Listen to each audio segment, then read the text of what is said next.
Cool. How y'all doing? Everybody good? Sweet. I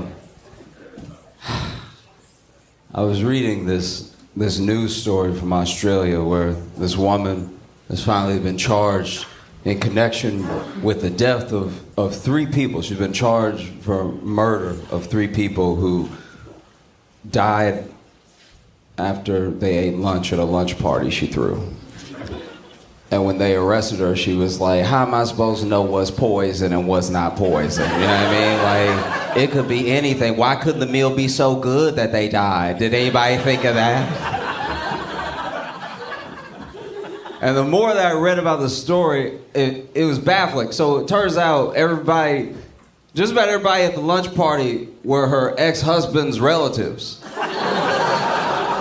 So yeah, I think you might have done it. Wow, that's crazy. I know some of y'all out here love staying friends with your exes and stuff, but if I ever have an ex-wife and one day, randomly in July, she's like, how about you and your whole family come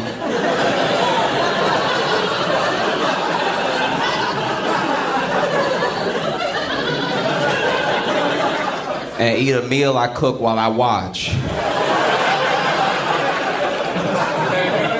I'm gonna have to decline all the poisoning. I'm not gonna lie. Like, I don't care. I don't care what type of apple flavors you make it. You're not killing me, okay? You know. And the only reason the husband's still alive is at the last minute he couldn't make it. So he was also gonna be there, and then he was like, sorry, got held up at work. Then he lived. That feels crazy, you know. They say revenge is a dish best served beef Wellington. And I loved it though, because it was such a weird story.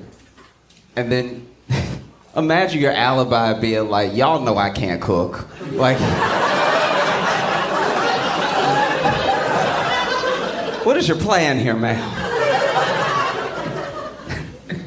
You all ever have that person in your life that's like the dumbest person you know? Like, just top to bottom, you're like, how are you still alive?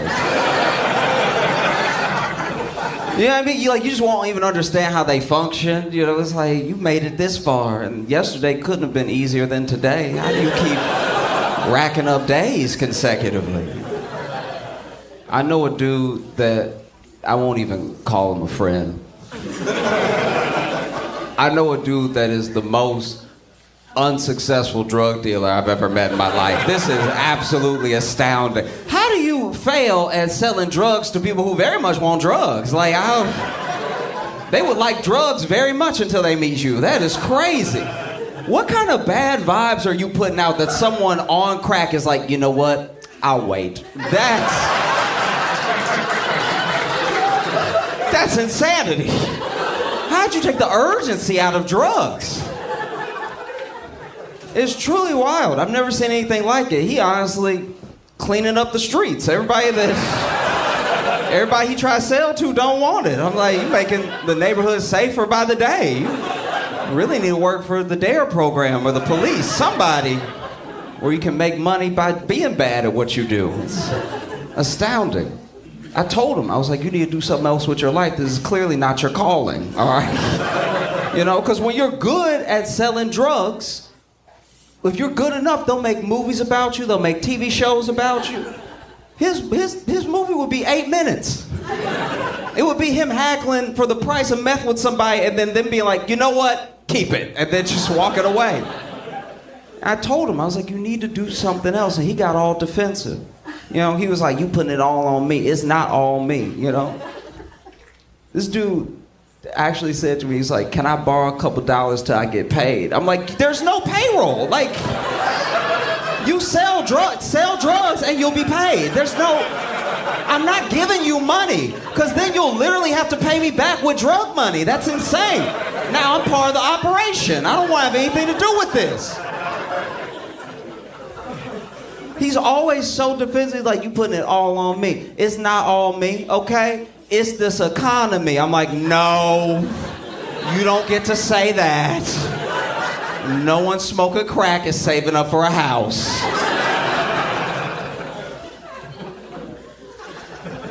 devastating. I also had, okay. Y'all know what the ick is, right? Yeah. Okay, in case you don't know what the ick is, in case you don't have TikTok, the ick is when you are infatuated with someone. You really like them, and then they do something. It's usually something innocuous, something that's very particular. And then it just turns you off. You lose that infatuation, and hence the ick. You don't want to be with them anymore. Like if you went on a date with someone, and then on the date, they were eating, and they were like slurping their soup extra hard, and now you don't want to be with a whole person because they use their mouth. You know what I mean? Like everyone always talks about what their ick is, you know? Or what they don't like, what gave them the ick. But nobody ever talks about being the ick. Have you noticed that? It's like it's always about what bothers me. It's never people just admitting that they did something. Like, I'll be vulnerable for a second. I've been the ick before. And there's nothing like watching yourself be the ick in the woman's face. It's the saddest, it's genuinely horrible, because it's like, once again, I'm not a bad person. I'm not doing anything crazy or gross. I'm just, I did whatever I did, and now we both like, oh, yeah.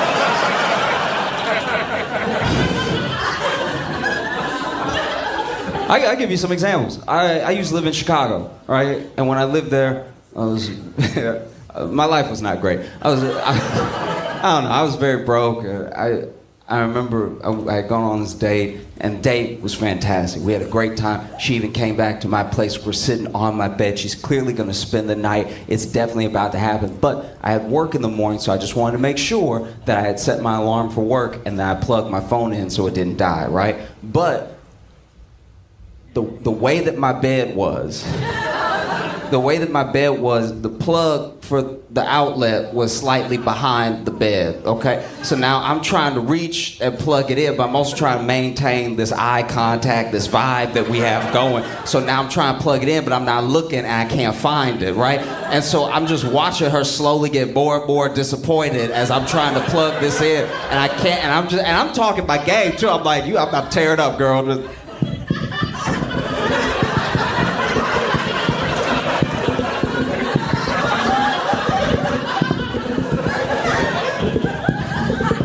One second, you about to get it.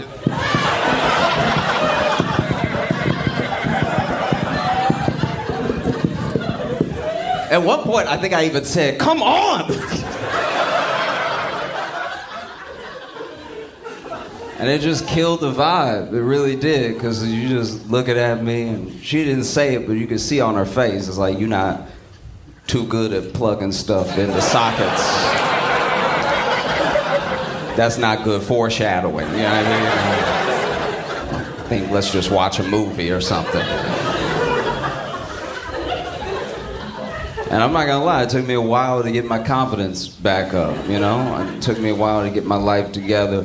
And once I did, once I was more put together and I moved my bed, I put myself back out there. And so I went on a first date with this young lady, and we were gonna go to dinner and a movie. And then on the way to dinner, I pushed a pull door, all right? And like,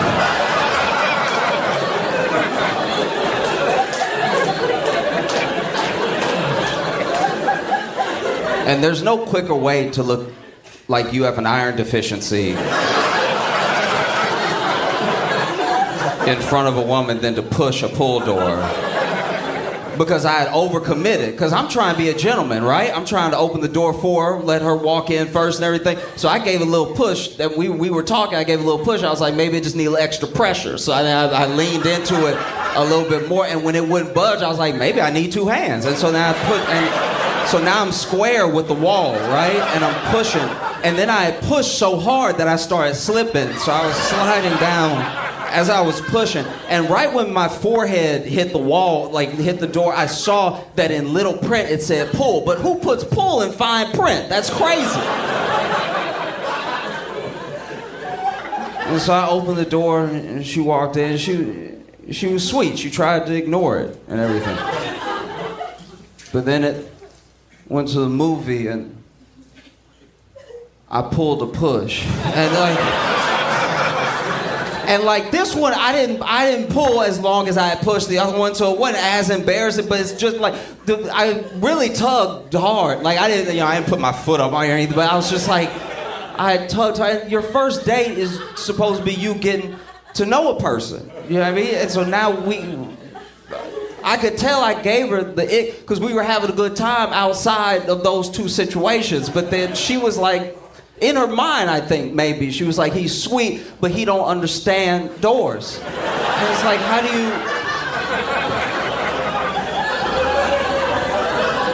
And it was embarrassing, but it's like, and I don't know if I should bring it up and address it or if I should just let it go or something. But she saw it both times, like she was waiting to get in, like. So it's not like something she could just ignore. So now, and I wanted to be like, look, I understand. I got a door in my room, like that's.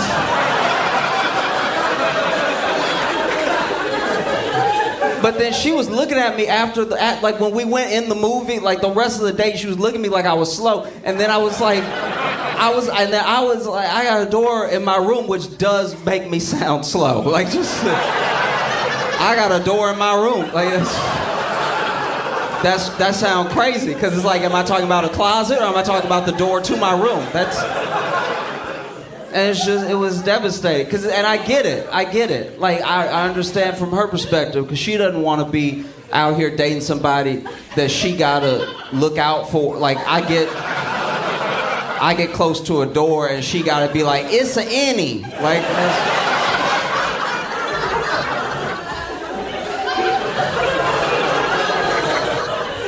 so I get it, you know?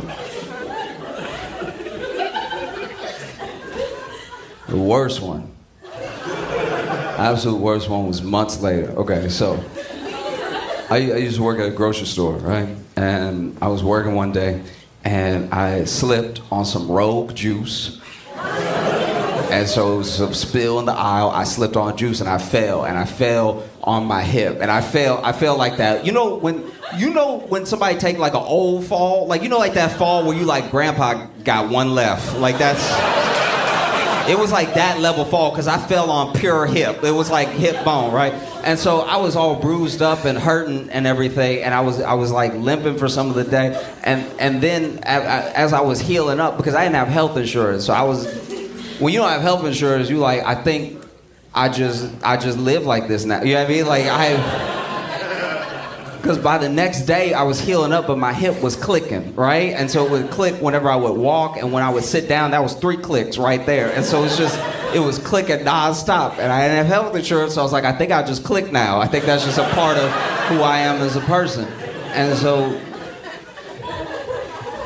fast forward a couple days later, I'm still hurt, I'm still clicking and everything, but I've been seeing someone.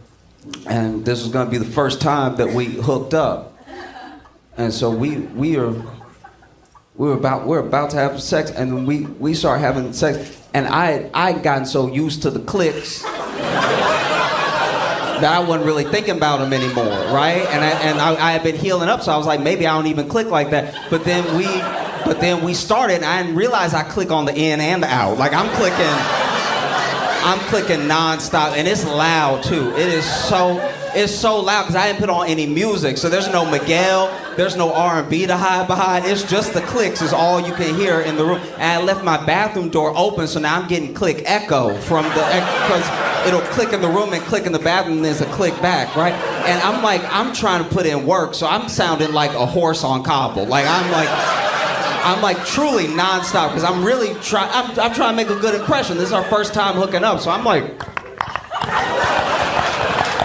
nonstop. And so then she trying to act like she don't hear. She trying to be polite and everything. She's like, ooh, okay, but she can clearly hear it, you know. And then I'm getting self-conscious, so now I start clicking off rhythm, you know what I mean? It's like, which is just making it worse because it's like it's already bad that you clicking, but if you clicking on the 1 and the 3, everybody knows that this is bad.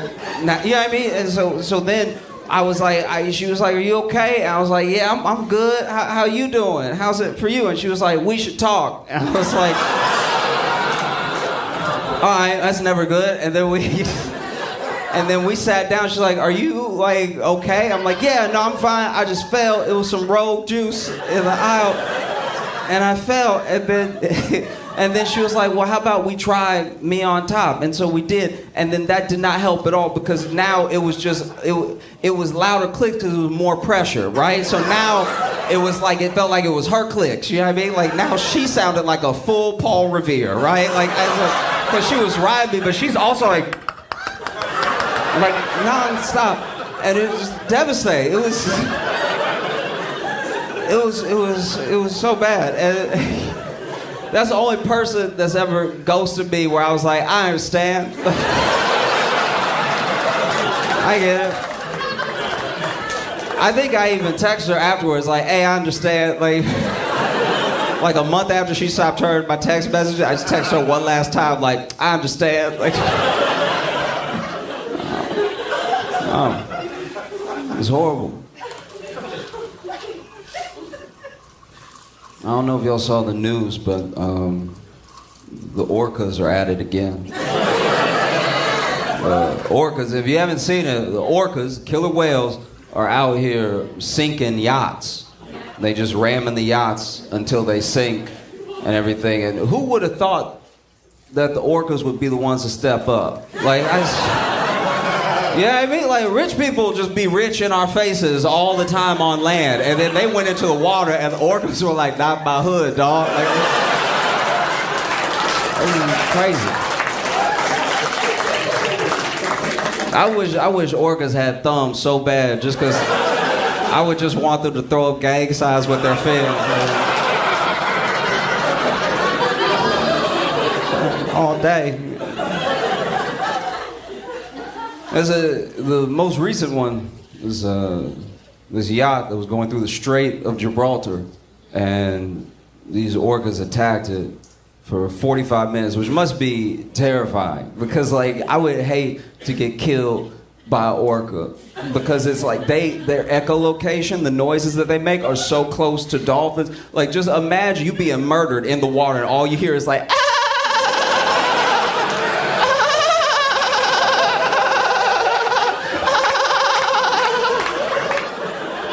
Gang, gang. This is terrible. Tearing you up.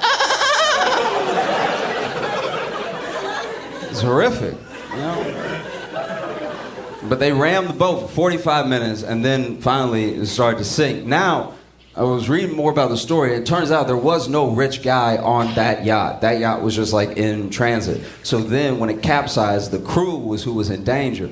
But the orcas didn't attack any of the crew. Crew made it out safe, which does make me think even more that this is a money thing. Like, this is, it's gotta be. You had plenty of people right there to chop up and dice on and nibble up, and you didn't. And I'd like to think that, like, an orca nibbled maybe one of them and was like, oh, that tastes like work.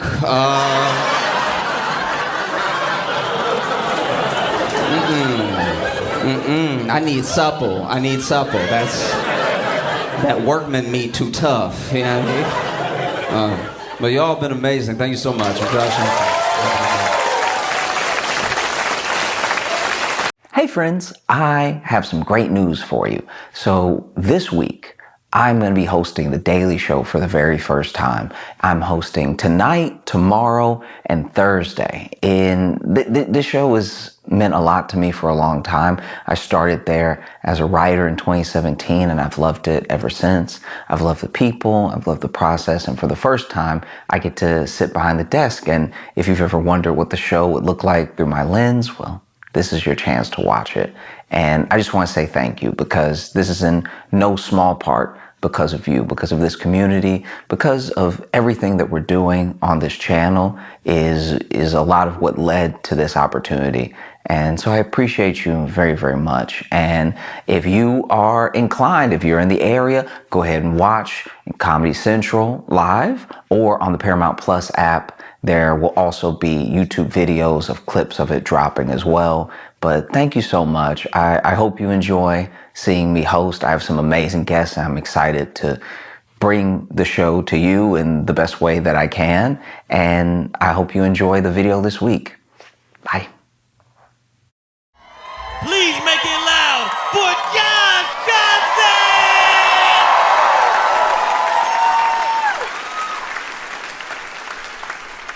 Okay. All right. Look. Okay. So we are in week 2 of they're like kind of being files but no files, but like there's kind of like we don't know, but he doesn't know, but he knows, but he doesn't remember, but he wasn't there, but even if he was there, it's not what you think, but like it's a lot going on, right?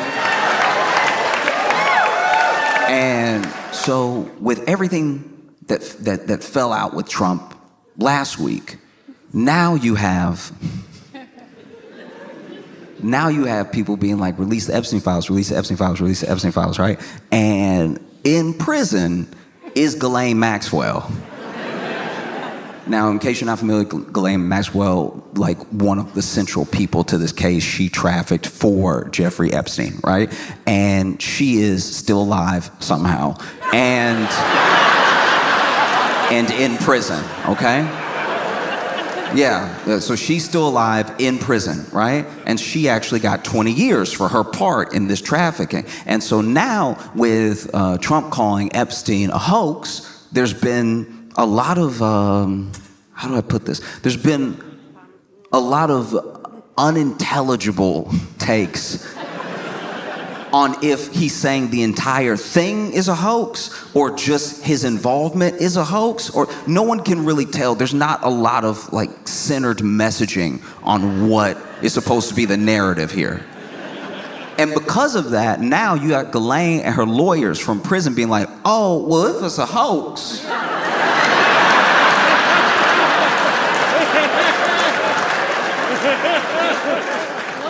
no, I'm just saying if like nobody got trafficked to anybody, then I'd like to appeal, right?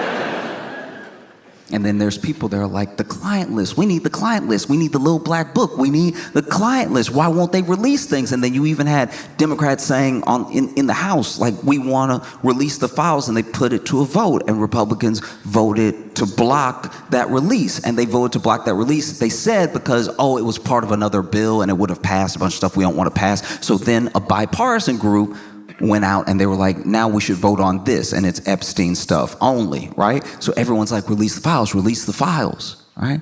And then Ghislaine is like, I got the files.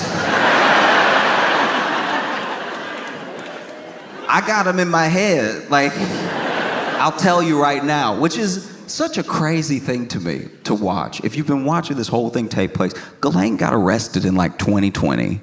I think she got sentenced in like 2022, and she's been in jail this whole time. Why is she just now saying, I got the list?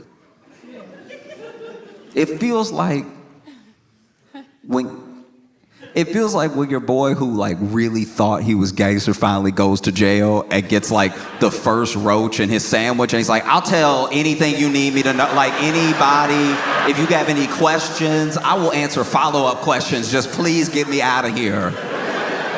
I think there's rats in the cheese, please. And so you had Trump really stressing this week, stressing hard, going back and forth with people. This man's getting more comfortable cursing out loud and on text. Like, he's crazy. Just like decorum's fully out the window. Like, there wasn't much of it to begin with, but now he's just like, ah!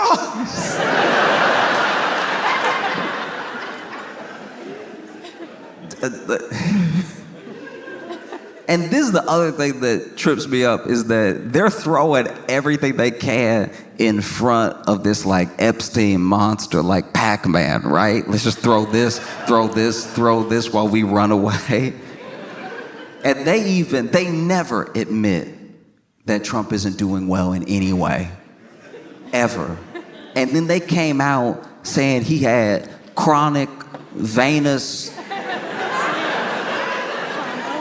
I don't really know what that third word is, I'm not gonna lie to you. But basically, he got chronic veins or something. I don't know if that means he got extra or I don't know what it is, but it's affecting, you know, his health a little bit, and his hand looks like he got an ace bandage on it, but like that's his skin, right? And so I saw that and I was like, wow, they must really want this thing to go. Talk about anything else, please. And then just today, Tulsi Gabbard released these Obama Russia files. You know the files everybody's talking about.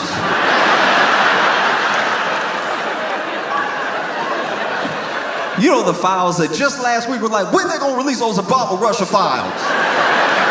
Why can't they get the Obama? What is Obama hiding? All right, we want his Russia files. You know we've been hungry, thirsty for some Obama Russia files. Ooh, I can't wait to. I can taste them. Let me get those Obama Russia files. That's so bad. That's so bad. It means you have nothing. You truly have nothing to throw in the way of this thing because Obama Russia file, you won.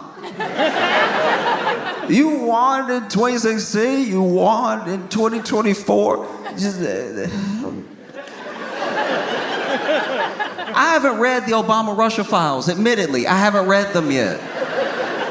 But I have a spoiler alert for you. Trump came out on top.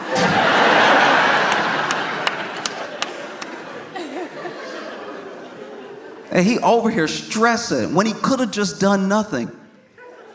Eventually, he's in the White House. He's asked about it, and he's like, look, if Pam Bondi finds anything credible, she can release it. That's all he had to say the whole time. He could have avoided this entire thing if he had just said that, look, if the AG finds something credible, she can release it. And then people really don't have much to say because it's like, that's what they want. He says you're gonna get it. I don't know if that's true, but like, that's all you have to do. Keep your calm, play it cool. Instead, he was like, why would you,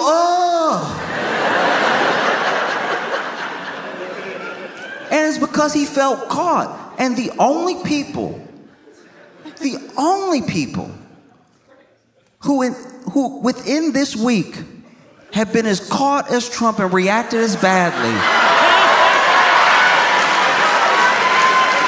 was that couple at the Coldplay concert.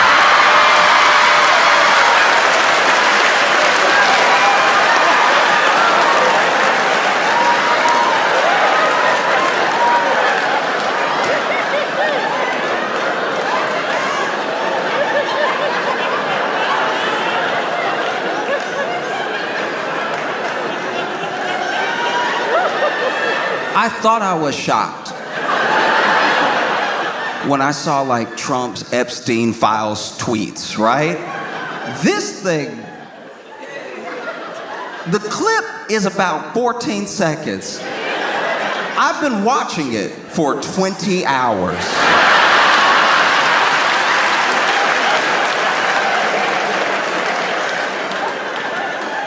Okay, all right.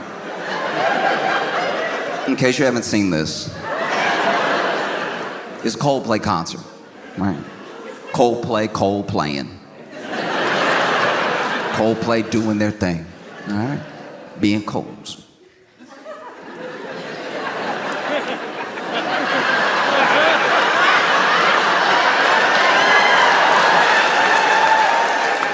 Coldplaying particularly hard that night. And they did this thing that's becoming more popular at big concerts, because Coldplay doing like a stadium.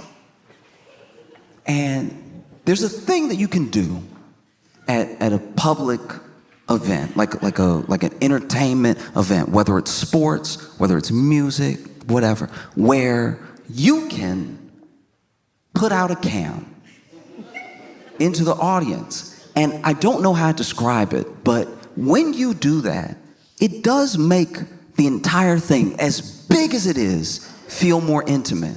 Because now you're over here enjoying Coldplay, and you see the other people there enjoying Coldplay, and they're just like you. And they're just as excited to be on the screen as you would be to be on the screen. And they're having such a good time, you know?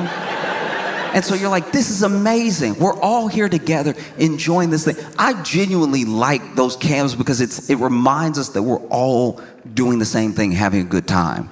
You know? And if we're all doing the same thing, having a good time, maybe we're more alike than we think. If we're more alike than we think, then maybe when we leave the basketball game, when we leave the show, whatever, we have less reason to argue. We have less reason to look at each other as like just completely different entities. It's like, you're just like me. You like Coldplay.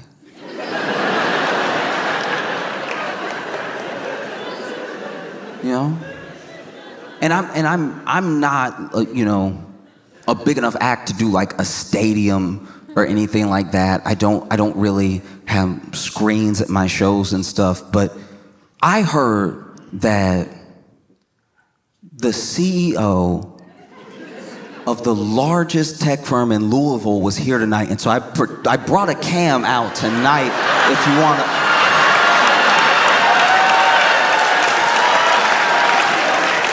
No, I'm joking. I'm joking. I can't afford that at all.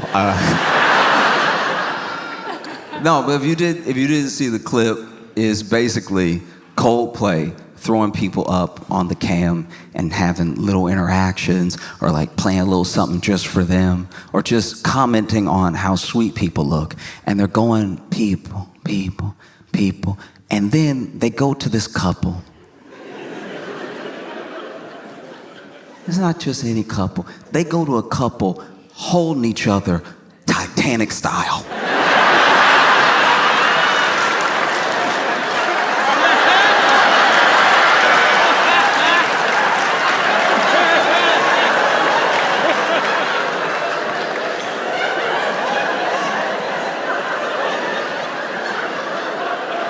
And to be fair to her, she didn't have the arms out like Rose. She was holding his arms.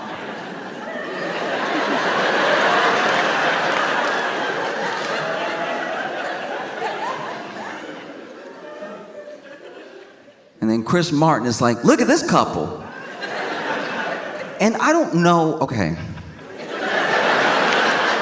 This is where I wish I knew more about like technology and the brain and stuff like that. Because the same way that there is latency on the internet, and there's a delay on a call where sometimes you can hear yourself in someone else's side of the phone call, and you can hear how you spoke, but there's a delay. It's like a second later you hear your own voice, what you just said as you're speaking. So it takes a second. And I don't know, because I've never been in a situation where I've been on a big camera like that, the amount of time it takes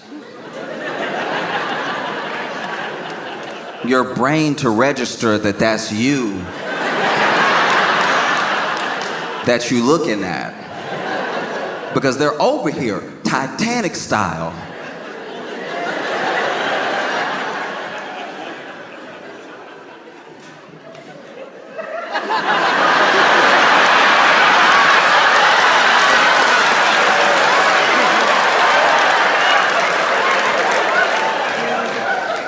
If you've ever seen the film Titanic, and if you're a 90s baby, you know that when Titanic came out initially, home release, it was on VHS. And it's such a long movie, it's such an epic, that there were 2 VHS tapes. If you're young and you don't know what a VHS is, don't tell anybody that. Keep that to yourself and Google it, all right? It makes people feel bad when we have to explain that we used to have to basically bring a projector home inside a hard casing and then put it in a VCR. If you don't know what a VCR is, that's some other letters you don't need to worry about, okay? You're never gonna come in contact with them in your life, but you would put the VHS into the VCR, you would hit play. You understand play, right? You're not too young for play. You would hit play and it would play the thing like it does on demand, but we didn't have on demand yet. Netflix wasn't born yet. We didn't know what streaming was. And Titanic came out and it was such a long movie. I hadn't seen this 2 VHSs. I hadn't seen that since Charlton Heston's 10 Commandments.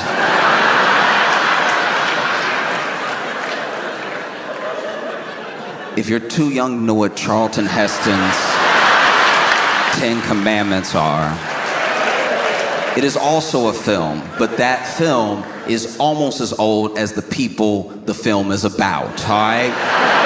That movie is about Moses, who probably had a VCR, really, like when you think about how long ago Moses was and when we used VCRs. But Titanic came home with you, it had 2 VHS tapes. And you watch the first VHS tape of Titanic, and it plays till about half the movie. And then it tells you to enter tape 2. Tape 2, which will be far more depressing.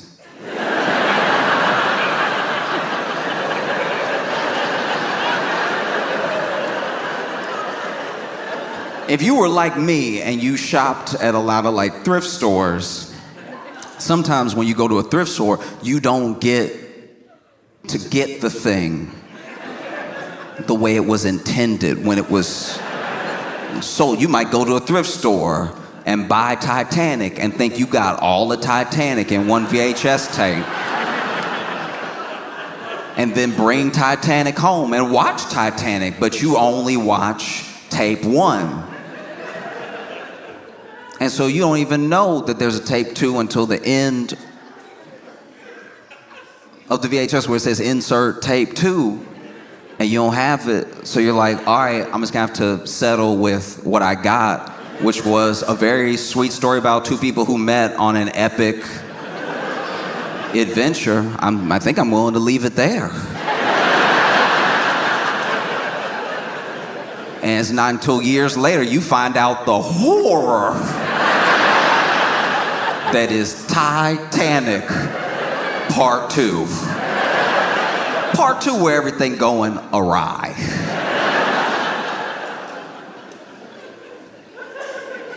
And all I can say is the first 2 seconds that this couple was on the kiss cam looked a lot like Titanic VHS tape 1.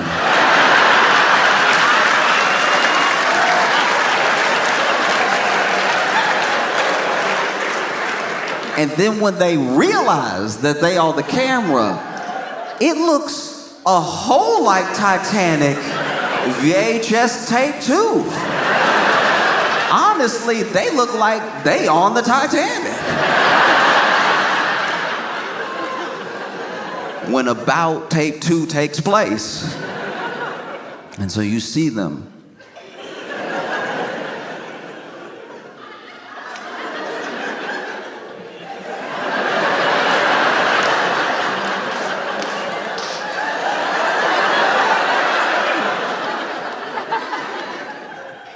And this is where things went wrong. Because rather than just playing it cool, than just, chilling, the woman immediately covers her face and whips around.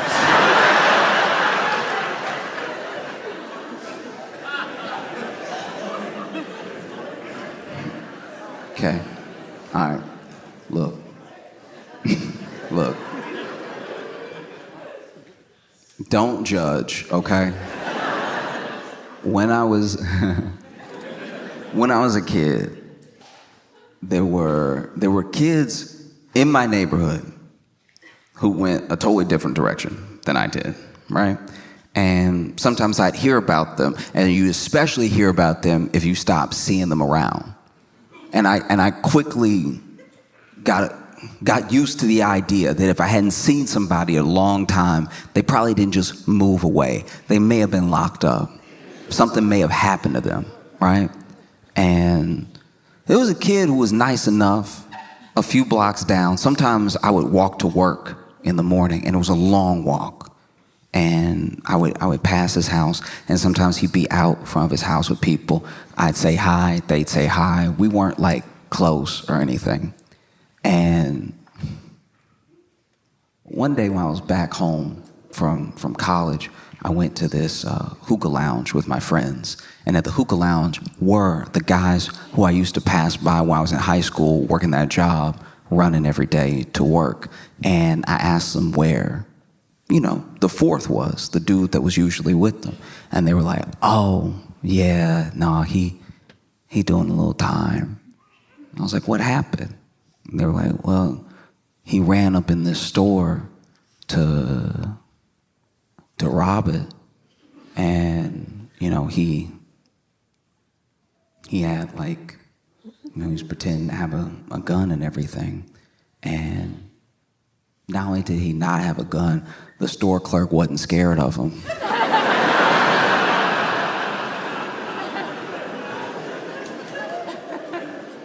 And so he's over here doing one of these.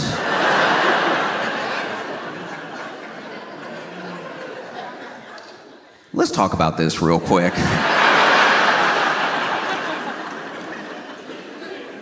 Because I've known people who have had people run up on them and they didn't see the gun, but they were sure they had a gun because of the way they moved with it, right? A little bit of weight to it. Maybe it was tucked. Maybe it was in the pocket. But there was just a slight motion that they had. There was just a way that they were behaving where if they didn't have a gun, this is some great acting. But this man, he ran up into the store. Give me everything. Do it now. I'm not messing around. I would hate for this to go off.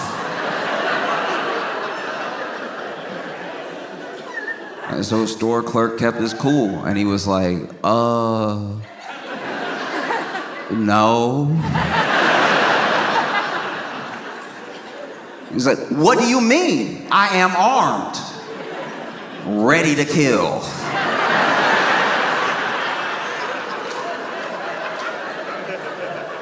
Oh, you don't think I'll do it? I'm crazy.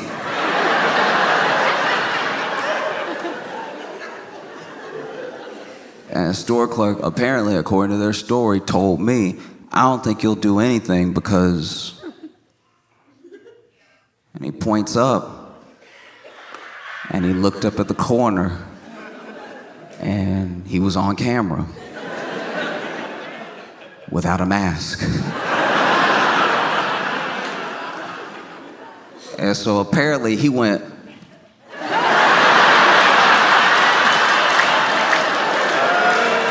and walked out the store.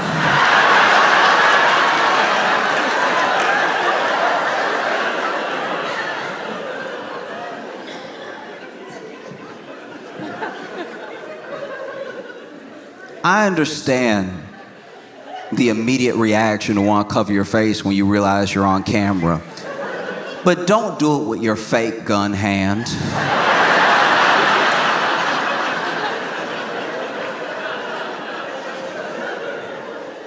But he got arrested from rolling up in there and even the attempt and everything. And so he did a little time in jail. And I'm just saying, you're on the kiss cam. And immediately something seems awry when you go, oh!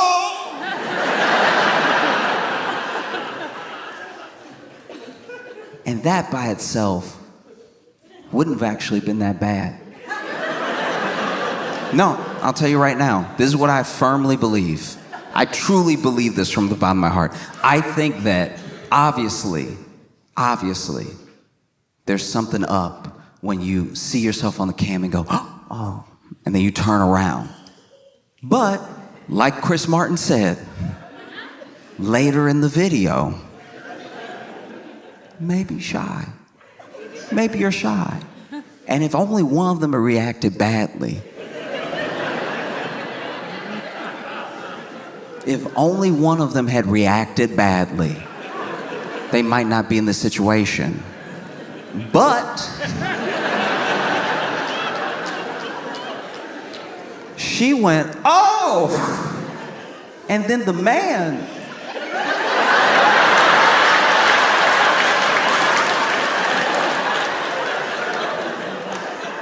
just starts to sink.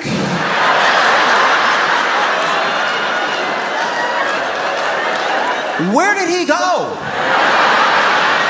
No, for real, where did this dude go? This man didn't just duck under what he thought the camera could cover. This man got caught. She turned around and he went, ooh,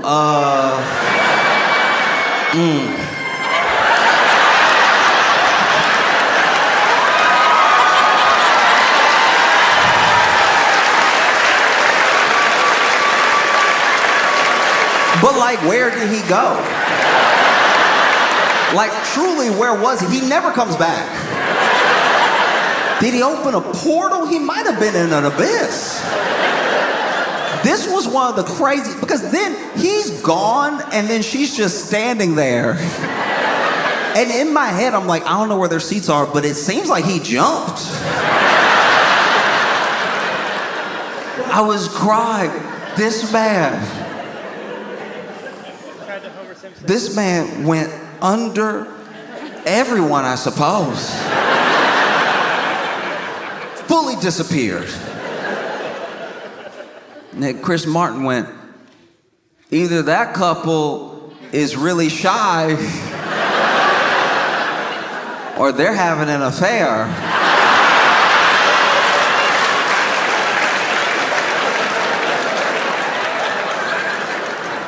And the internet said, or?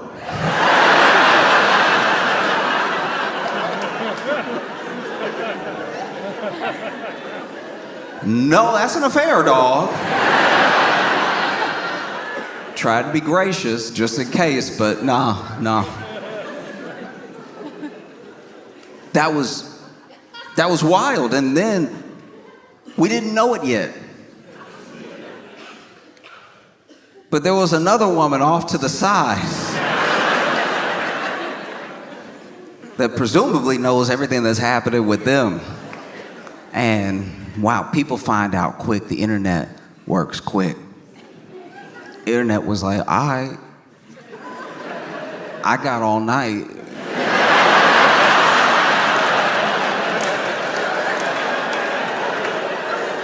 I'm not at the Coldplay concert.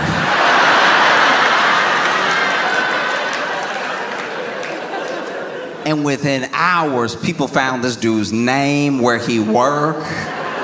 They found her. They found out that they weren't married to each other. This man married, and then, you know, the internet did a thing where, look. I do think it's important that people know the truth about what's happening in their lives. And I can only hope, like genuinely hope, that the people that reached out to that dude's wife did it with at least some tact. But a lot of people reached out to her, commented, this is where your husband's at. He's at the Coldplay concert. The Coldplay concert, from my research, isn't even that far from where you live, because I already went ahead and doxed him. I just want you to know. And so then people looked him up, and then they looked her up, and early into people looking her up, she had changed her last name on social, apparently. Knocked his name off. And then it looks like she deleted or made private her socials altogether, which I completely understand. And then people started looking into him. And this is the thing about treating people badly. As soon as something blows up like this, anything you ever did comes out. This dude cheating on his wife, and then other people were giving their little testimonies. Oh, I worked with him. He's actually terrible. He makes toxic work environments. He's incredibly abusive to his employees, saying all this stuff, right? And I don't know if these people actually work with him or not. It's so hard to tell what about this is real versus like people just trying to get in versus people trying to be part of it and stuff. And then I had a moment, genuinely, I had a moment where I was like, what if? Let's entertain for a second. What if this isn't real? I genuinely thought, because some of the kiss cam stunts, some of the things they do at sports games are like completely fake. They'll be like a fake proposal just to like make everybody laugh and maybe go viral, and maybe they'll sell some more like Bruins tickets. And then I even thought to myself, okay, you don't really see this happen in music, so maybe, what if this was Coldplay? What if Coldplay was like, look, this is what we gonna do, all right? We're gonna get the cam up, we're gonna show a bunch of people, we're gonna get it on one couple, they're gonna freak out, Jerry Springer style, all right? One of them gonna duck, he's never gonna come back. He disappears for life. She stands there. The lady next to her, who is supposedly her friend, laughs at their lives crumbling in front of her. It'll go viral. Everybody will be talking about the Coldplay concert. Everybody will be talking about what song we played right before it happened. Genuinely, you have to entertain a lot of things when you're trying to sift through if something's real or not. You have to be skeptical of everything. And I thought about it, and then I saw how Chris Martin moved on after that. And then I saw a wide shot, and I saw that the stadium looked sold out. So I was like, actually, it looks like Coldplay is doing fine.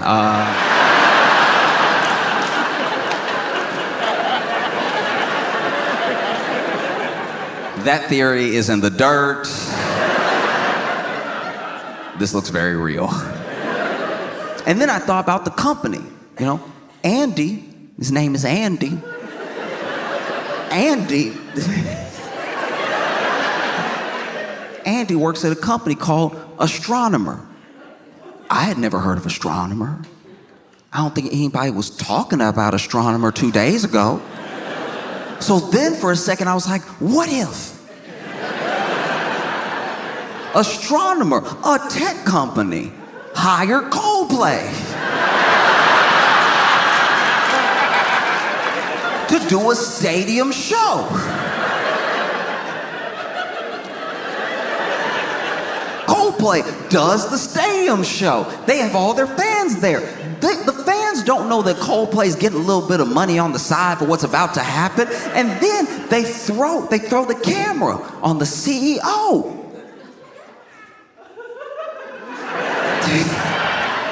They throw the camera on the CEO and another employee. And then they create this whole scandal. Now, all of a sudden, everybody's talking about Astronomer. What is Astronomer? Oh, it's an AI company. What do they do? Oh, they help manage workflow. These are conversations nobody was having 2 days ago. The assumption when you're in the news, when there's a scandal with your CEO, is that your stock price could drop. I don't know if it's a public company, but if the stock price is dropping, it seems like a good time to buy. Maybe that's when they buy back their own stock.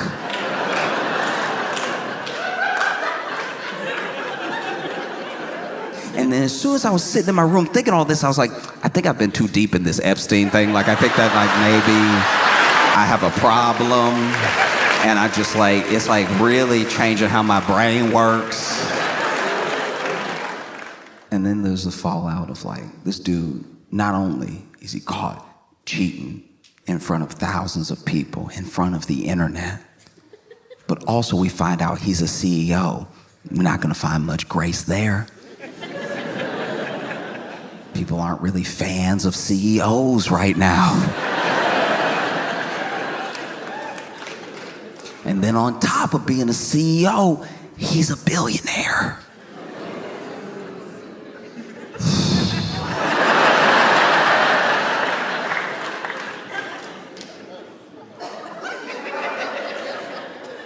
You basically made a Venn diagram of the three people that people hate the most.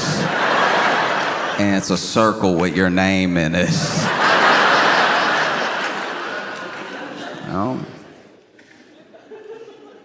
Because it is a terrible thing. A terrible thing that happened. And I just think about how that's something that happens like now. You know? Our grandparents, our great-great-parents would have never got caught. No, people's grandparents had whole extra families.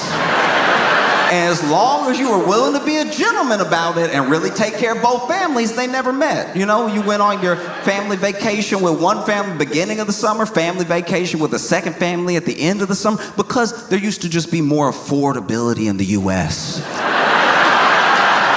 A lot of people talk about how back in my day, I could buy a house right out of college. And it's like, yes, and afford an extra family. Don't forget that.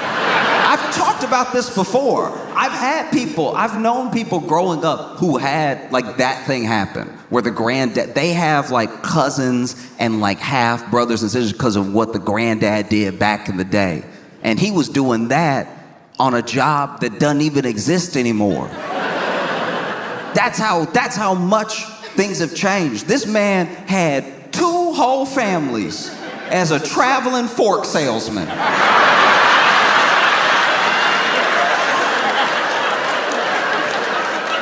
This man would just go up to people's doors and be like, look,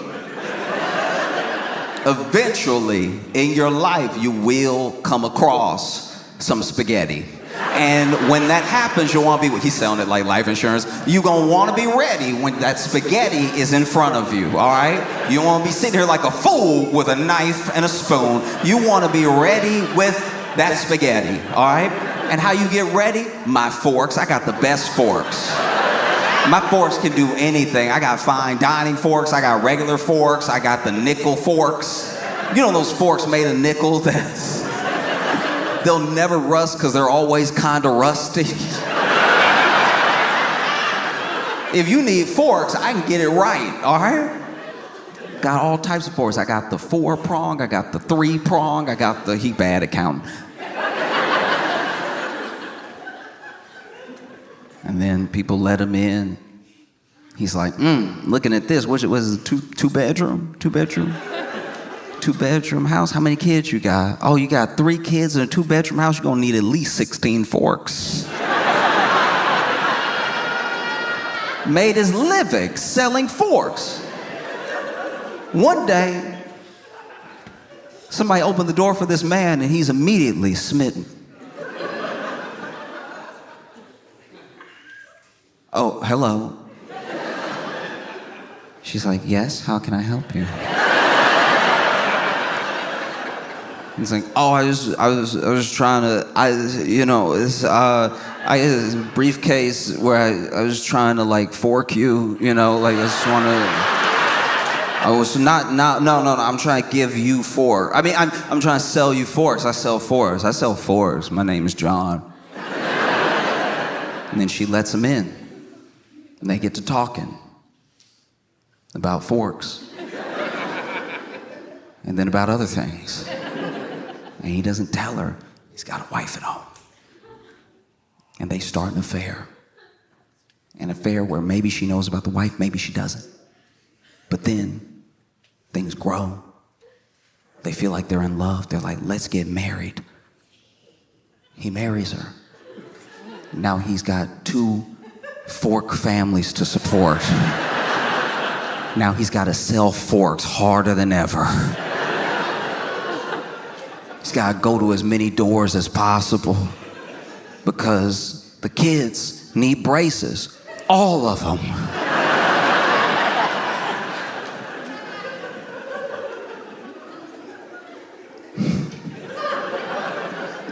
No, just he sells as many forks as he can, and then one day, one fateful day, sadly, a Sears opens.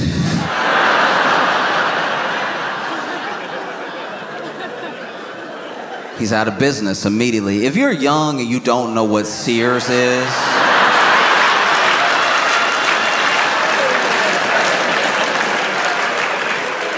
it was like a department/everything store where basically it was like Amazon, but you had to go.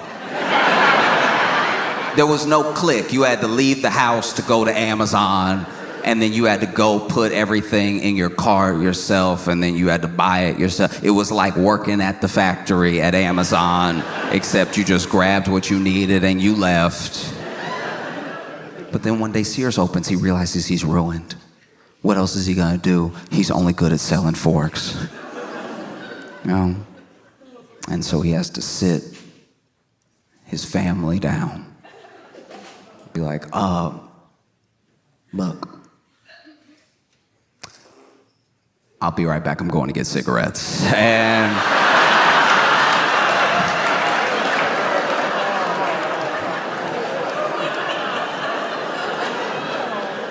then he goes to his other home, his other family, and he's like, sit down, y'all. I have something to tell you, it's important.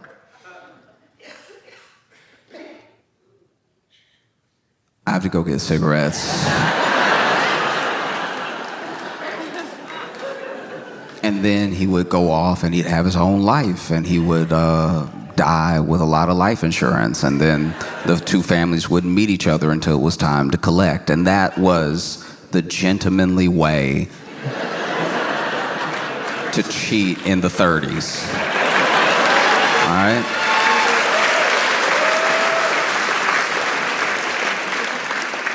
Because a CEO of a company dating, openly cheating with, I didn't know this was a real title, with the CPO, which CPO, I found out today, stands for Chief People Officer, which sounds like the most made-up job I've ever heard in my entire life. That job sounds very fake.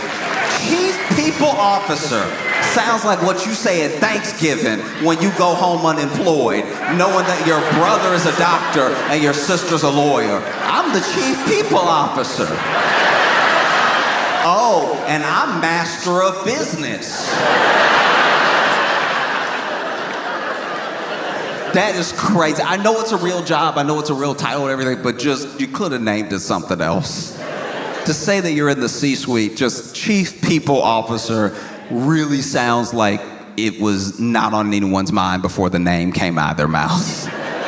It's like, we have to give her a title. What's the title?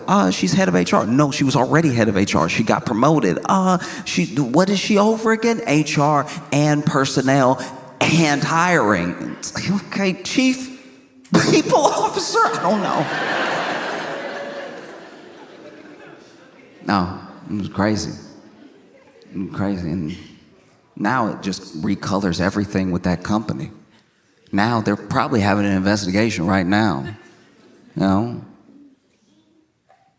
Makes you take a second look at everything that happened between them, like performance reviews.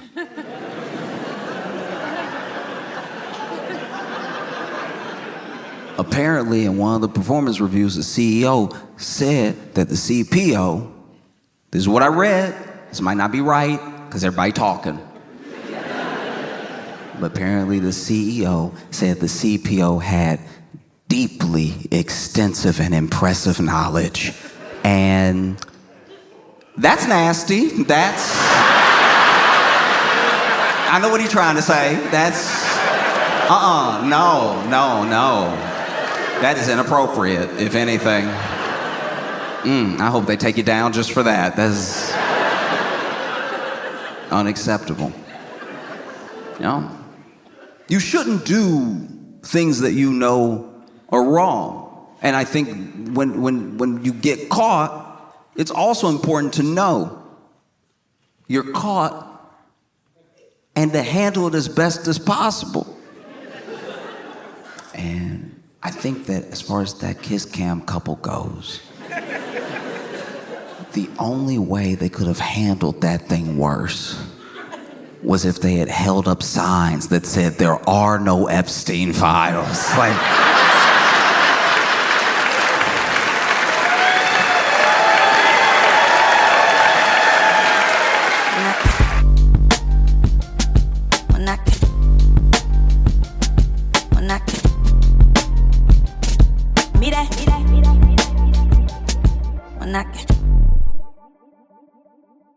Boston, please make it loud for Josh Johnson!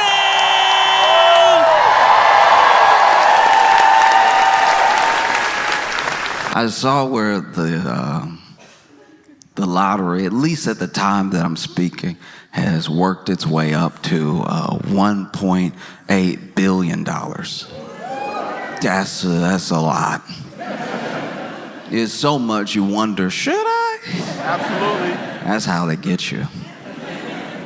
You know, growing up my entire life, I knew people who played the lottery. And I don't know if I know any winners. I just know a few people went missing.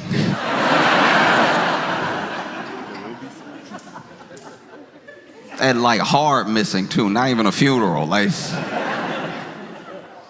I don't know, $1.8 billion. That means even after they tax you, tax is gonna take about half of that, right? Even after they tax you, you're probably gonna be a billionaire. Instantly, a billionaire. And I'm not saying this to like, you know, beat down on anybody or be disparaging, but it's like, who plays the lottery? People who need the money. So imagine needing money and then becoming a billionaire in like a day. A day. You needed 252.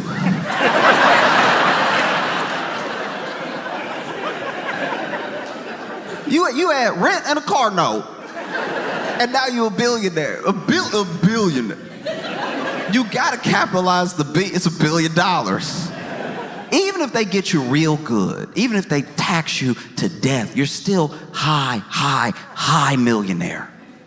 And with some good investments, you'll hit billionaire over time. Look at,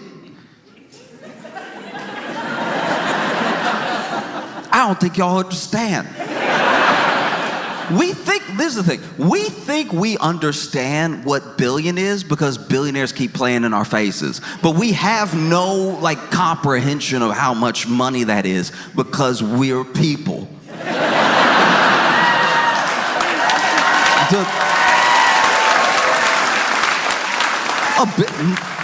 Forget like multiple, a billion. You can't even waste that, $1 billion.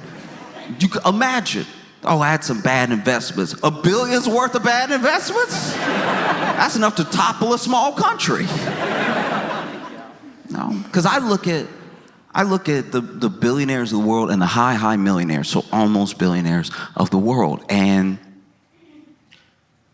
in a couple of the examples that I'm thinking of, right?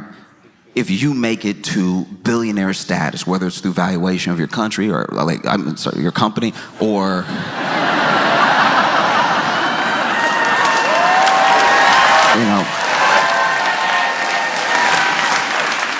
whether it's through valuation of your company or just general assets and everything over time, if you hit that billion status and you didn't grow up with a ton of money, like if you're already a billionaire, it almost doesn't count. You know, you'll see billionaires, they're the sons of billionaires, and they'll be like, I made my own thing. It's like, you didn't though. But you didn't. Like you never really did anything. Like it's, and look, I know you probably worked really hard, but your hard work had a $1 billion head start to it. So it's just, you could make a bad idea worth $1 billion. If you put enough money behind it with enough time. Look at Crocs.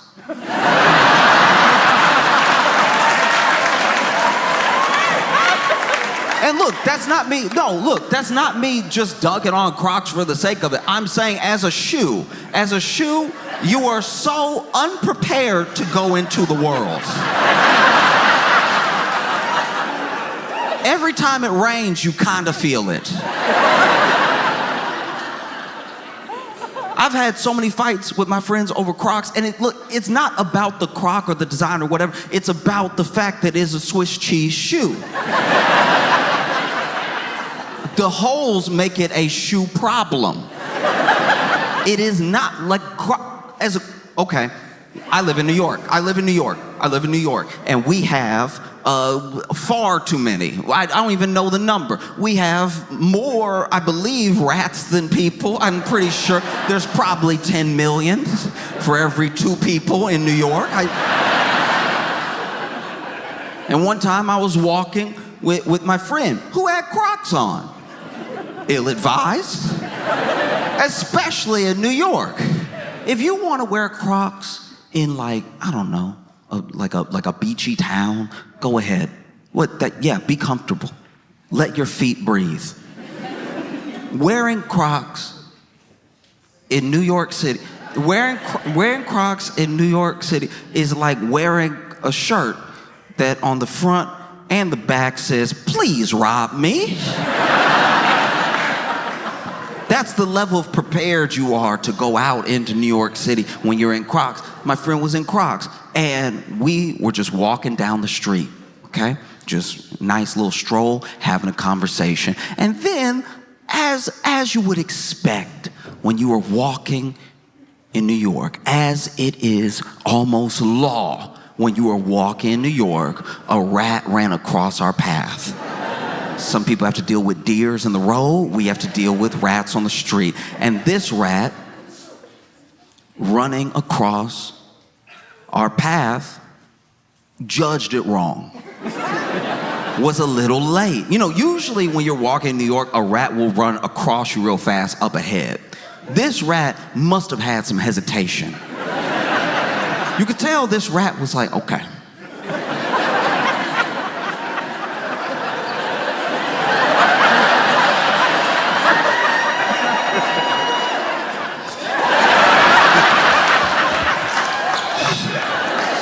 You know what? I'm not gonna do it. No. I'm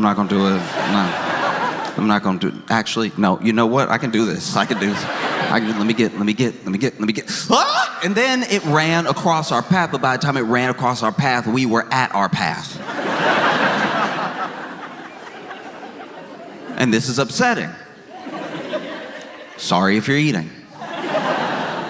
But the rat ran across our path, but by the time it decided to cross the sidewalk, we were already there. So this rat ran right over both my feet. And then it came time to run over my friend's feet.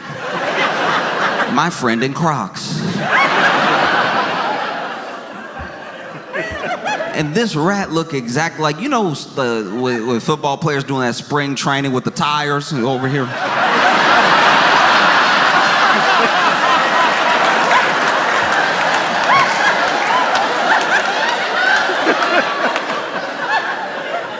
The rat was nimble at first. It got through 2 holes, no problem. Third hole, rat tripped.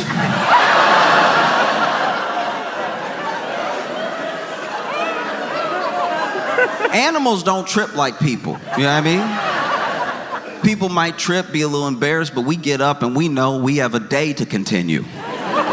If a rat gets tripped up in your crock, that's the rat's whole priority right now. Because to be fair to rats, they get trapped all the time. How is this rat supposed to know this isn't one of those rat traps that take you to rat heaven? And so this rat starts freaking out, starts like trying to pull the other leg out and everything, but then the next leg gets stuck. And so now this rat it has been 0.0 seconds, by the way. This rat has already tripped and is stuck in 2 crock holes. And is over here fighting for his life to get out. Is doing whatever he can. This rat over here,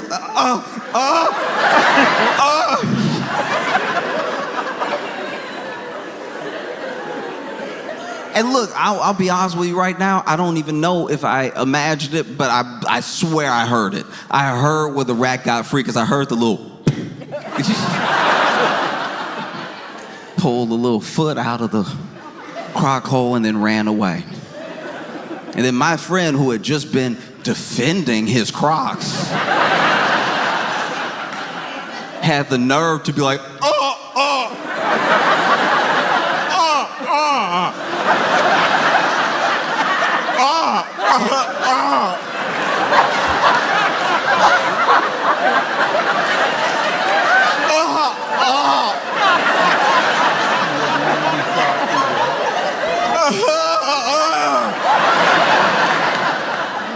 I'm like, yeah, cut it off. You need to cut it off.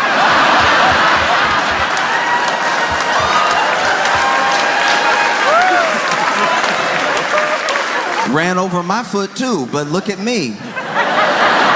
Intact. And so you have even if it's not the company, the CEOs of these companies reach high $1 million billionaire status. And it happens usually over time. Usually, if you don't come from money, you reach billionaire status or high millionaire 20, 30 years of your life.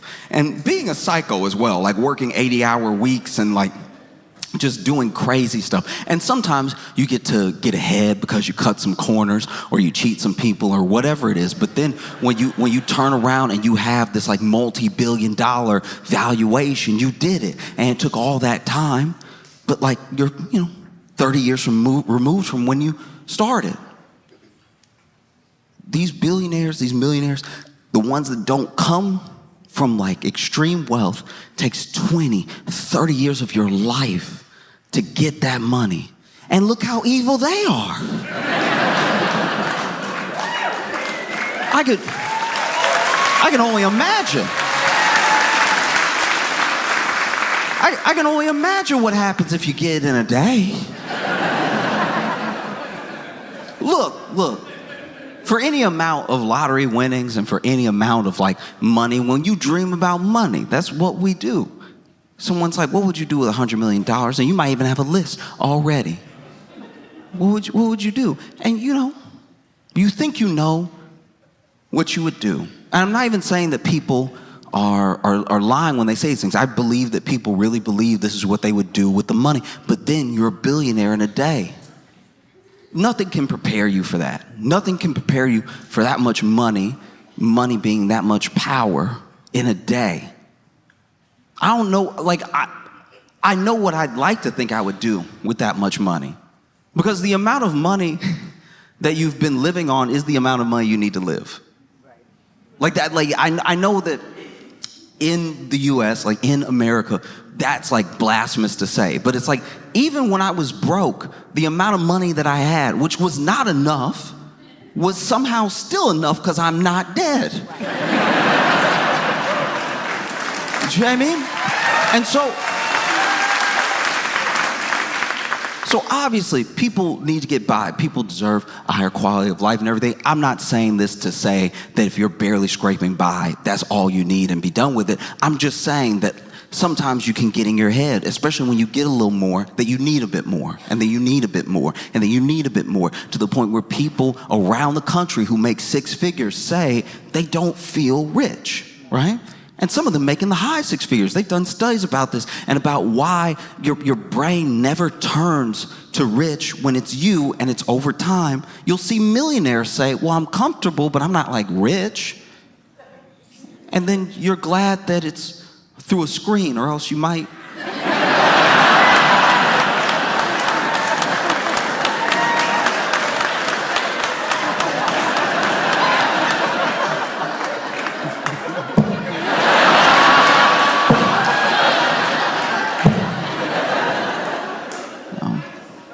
But I don't know. I mean, what would that do to a person? A day. A billionaire. Who knows? Maybe money really does change people in a way that you can't even fathom until you have that much money. Maybe you get $1 billion in a day, and out of nowhere, you don't even recognize yourself. $1 billion. And you're just like, wow. Huh. I could use some slaves. I think that...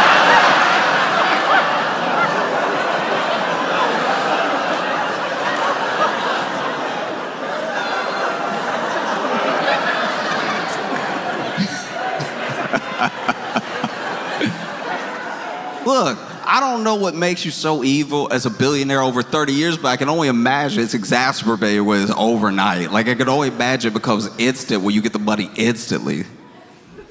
That's crazy. Because, look, we all have a list. Even if you act like you don't, you do. If you want that much money overnight, you might have a list. There might only be 5 things on your list. Hey, I want to take care of my friends, take care of my family, want to travel, and I want to help in a way that I've been helping, but I didn't have the money to really push the help, right? So that's what, 4, maybe you have 5 things. But then, after you do all that, maybe you have some money left over. What do you do with that money? Can you make another list? Can you make a bigger list? Maybe. But if you can't, you just keep trying. Oh, let's fix the roads. Let's try to fix the school system. But then there's still some money left over. What do? I think you might lose your mind. That's probably why billionaires are like that. Because think about it. Look, their list didn't have any of the stuff I mentioned on it. But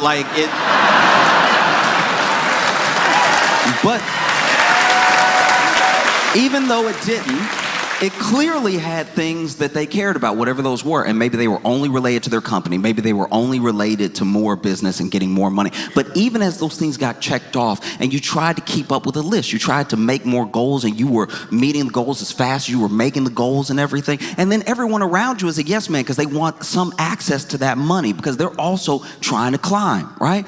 And then you finally have gone down the list so hard that you're just like, maybe Mars?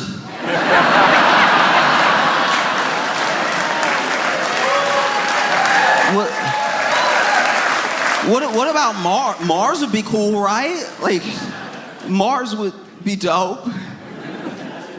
As people starve.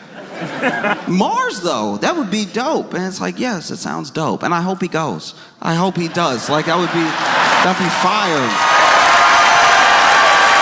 If he went to Mars. Spend your fortune as the richest man in the world to be the poorest man in the universe. Because I guarantee you spend your whole life and then you finally, let's say it finally happens, you have a voyage to Mars. And let's be as generous as possible. And let's say that like the rocket works, you already sent enough stuff there that it's not like quite the movie The Martian, but it is like that because you are going to be by yourself. No, I'm just, probably. And then you land in Mars, richest man in the world. Lands on Mars, gets out, is walking around and realizes that Mars is just like Arizona with some extra tent to it. Like, looking around like, oh, okay. Whoops. No? Because money is... We'd like to think that it's more than this, and sometimes it is. You can point to points in history where it is more than this, but like America is money. Land of opportunity. Opportunity is access, but it's also money. Money is how we define identity. Maybe you don't as a person. Maybe, I don't believe any one person is just their job or their net worth. There are things that you are that are deeper than all that stuff that's going to pass away. But that is how we as Americans define each other, is money. In fact, when you get your identity stolen, it's because they mess with the money. I don't know of anyone who said they got their identity stolen and it was in a Lifetime movie sort of way.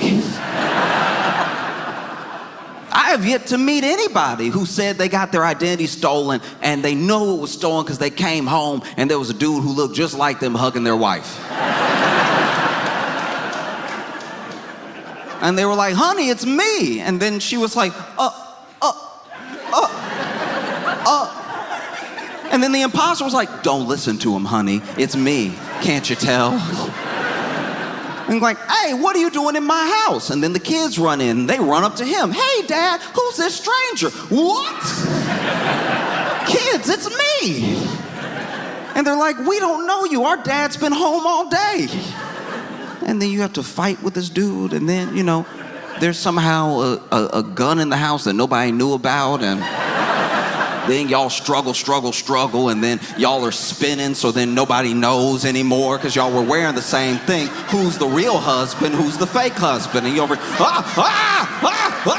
you're just running around, grabbing the gun, knocking the gun out of each other's hands. And then, there's some bounty commercials in the middle because this is a Lifetime movie. But then you pick up the gun and you're like, get out of my home, stay away from my family, right? And then the imposter goes, and then runs up to you and y'all hug one last time. The gun goes off and nobody can tell who was shot until oh,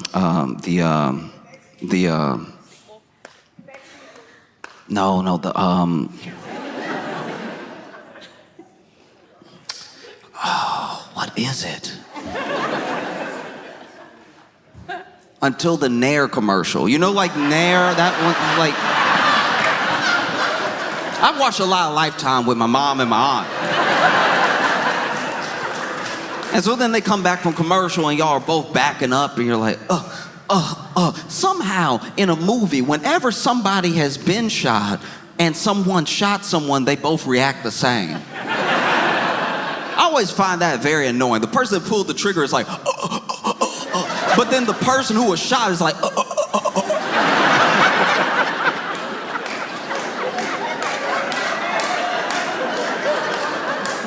And then y'all back up. The gun falls. It falls in the middle. We don't need it anymore. One of you was shot. And everybody's backing up, and then you see some blood. You see blood, and then you see blood because y'all were hugging when it happened. So whoever got shot also bled on the other person. So it's been about 5 minutes and we still don't know who was shot. Very frustrating. And then finally, one of you goes, you'll always be my family. And the other one turns around and looks at you. And the wife and the kids go, Dad! And hug them. And then credits start rolling. The picture gets a little bit smaller because they got to roll the next movie right next to the other movie. So it's like it gets that little half-size thing where the credits are rolling, which actually sort of ruins the end of the movie in case there was any other note of anything that the director wanted. But anyway, and through the credits, through the little tiny half screen, you see the person hugging the family look up at the camera and go, and identity is never stolen that way. It's always stolen in relation to your bank account.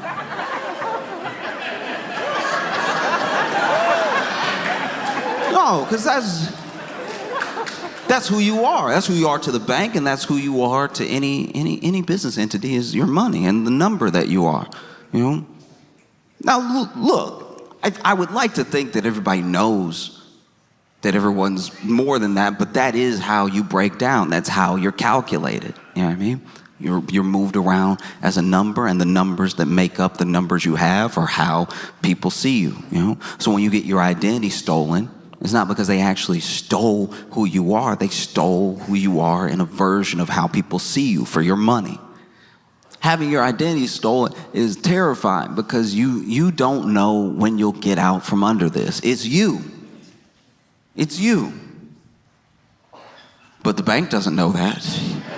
You might as well show up to the bank like you just got home to see your wife and kids and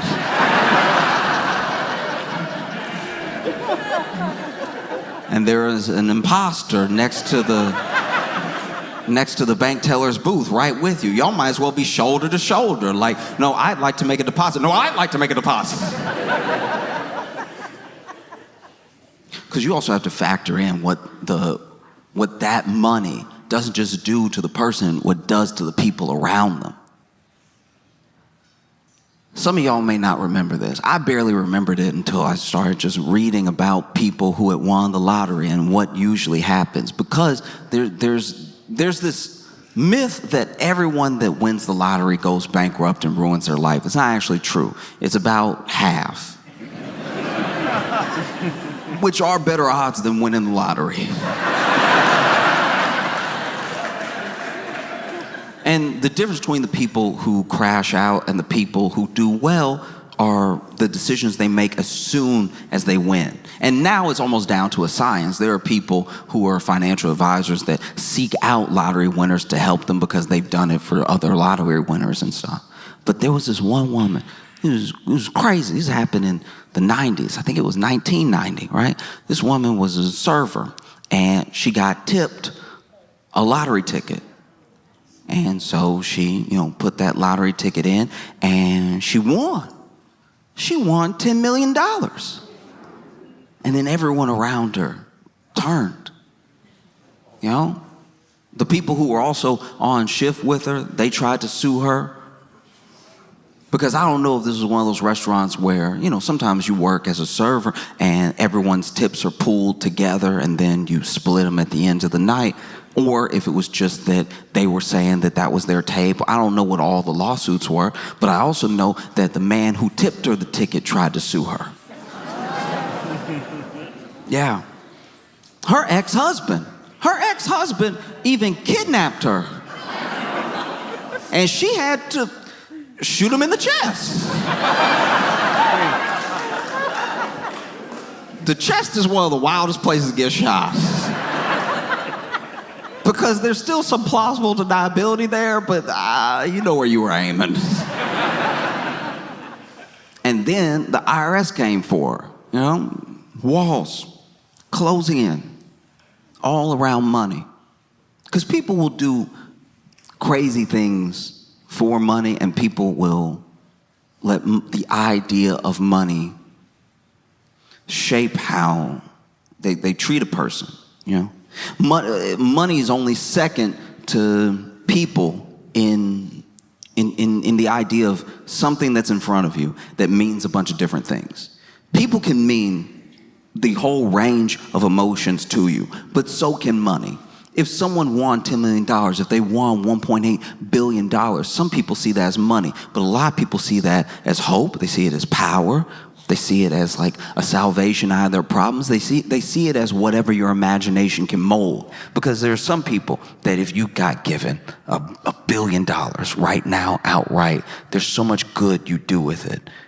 And then there are other people that if you got $1 billion tonight, you'd be like, oh, I have some things to revisit. $1 billion. $1 billion means, you could buy everything around a person. You could buy everything around. Imagine for $1 billion, you could hire a private investigator to find your high school bully. All right. Because let's say they're not on, maybe they're not on social, not everybody is. And so you hire this private investigator to find your high school bully. And maybe this bully gave you like a really catchy, mean nickname, Maybe it was something that happened to you, something real bad. Maybe you got sick at school one day and maybe you didn't make it to the bathroom, right? And so he called you Wet Willie for 4 years, right? In this scenario, your name is Willie. And you hire this private investigator to track him down. Maybe his name's Travis, right? You find me Travis. And so then the private investigator says, hey, I found Travis. He's living in Connecticut, and he's married, and yeah, looks like they're pretty happy. And you're like, okay, this is good to know. And so, with your money, you buy the house that's for sale next to Travis. You're moving in one day, and Travis and his wife are walking in to their home, and you're moving one of the boxes. Nothing in the box. You don't need to move. You can pay people to move for you, but and you're like, oh, hey.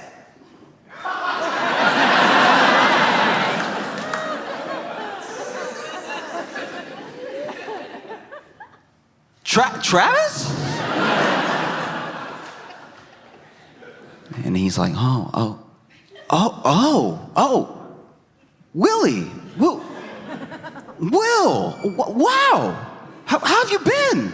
Wow, this is crazy. Are you? Yeah, I'm moving in right next to you. That's crazy.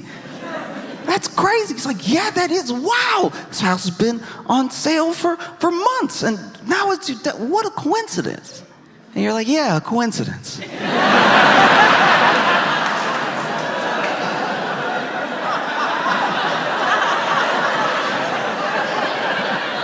Yeah, that's what it is. And you see that not only do you have this nice house in front of you, but, ooh, Travis has a phenomenal house, you know? There's an HOA, so they're pretty similar, but overall, very big and very nice, you know? And right then, Travis's wife walks up, Susie. Susie walks up, and she's like, hey, babe. And then he's like, hey, me and William went to high school together. This is my wife, Susie. And you're like, oh, hi, nice to meet you. You shake her hand, and you're like, wow, this is crazy to just, you move to a new place, and you don't know, usually you don't know anybody, and now I got pals right next door. And Travis is like, yeah, this is wild, man. You should come over for dinner sometime. Come over for dinner. And you're like, oh, wow, how's tonight?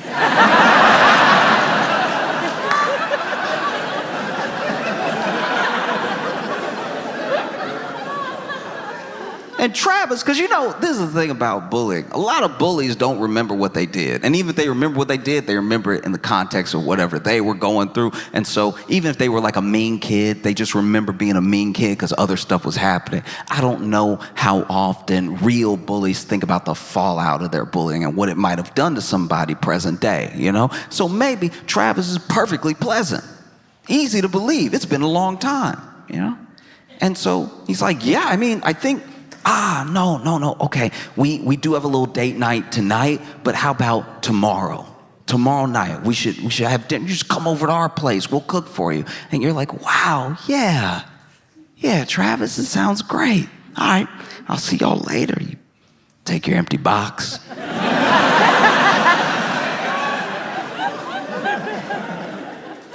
Walk into your new house with no furniture in it. But you don't need furniture. You're here for revenge.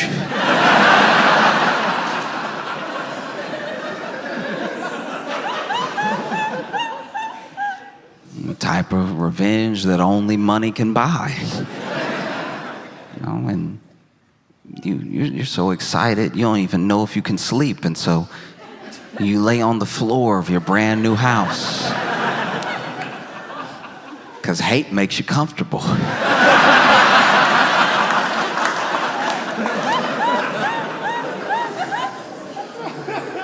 And then the next day comes, right? The next day comes, and you've had a private investigator on Travis for a while. You even had a private investigator on Susie. You already know her name. And so the next day, during the day, you go over to Susie's workplace. Susie works at a salon, right? And so you go over and you're like, hey, what? This is crazy. Wow. Susie, neighbors, and then I need a haircut? You do hair? Wow. You get Susie to give you a haircut, and when you're getting a haircut, when you're getting the wash, the shampoo, the conditioner, and everything, there's time to talk. You get to know a person. Or pretend to, because you already hired a private investigator.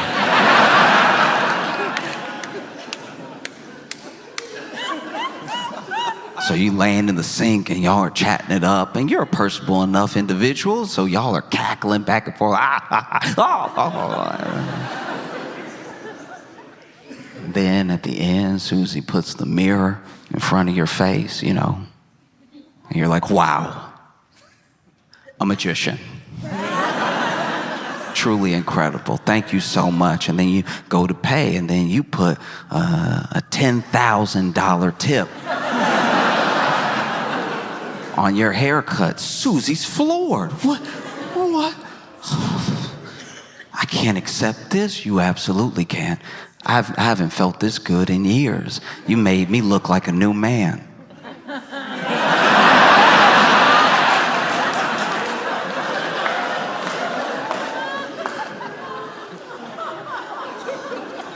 In fact,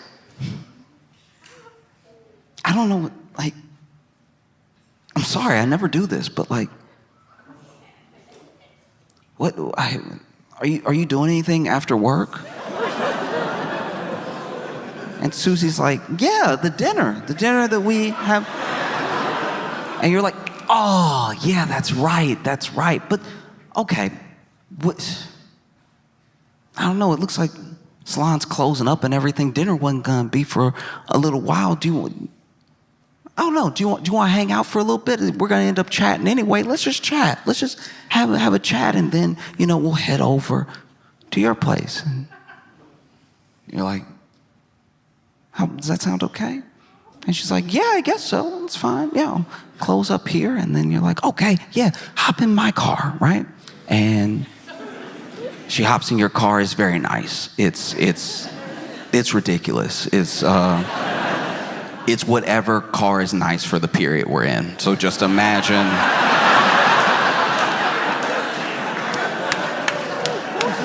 Imagine the type of car, and it is that. And Susie's also impressed. She's like, wow, okay, you must have done very well for yourself. And you're like, yeah, I do all right. Because then, no matter what car it is, I assume it goes fast, right? And then he's like, actually, I know I'm new to the neighborhood and everything, but can I show you something? And she's like, yeah, sure, okay. And you drive. You end up driving to this like little patch of land that's off by the wayside, and there's a small little airfield there, and you park, and Susie's like, what is this? And you're like, oh yeah, I got a call, it was a text while you were doing my hair and everything, and there's just something I have to check out over here, so let's just walk through. And you walk through this little air hangar, and it's to your private jet. And she's like, wow, you have a jet? And you're like, yeah, I do.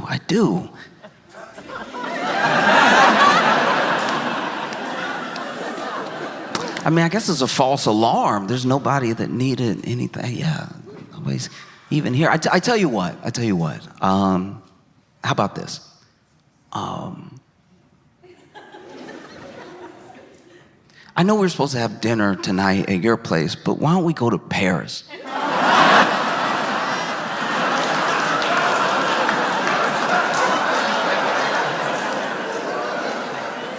She's like, Paris? You're like, oh, I'm sorry, do you prefer Milan? We can go to Milan. What are you even saying right now? I'm like, oh, no, I'm just saying, we're supposed to get dinner. Let's have dinner. We have dinner without Travis.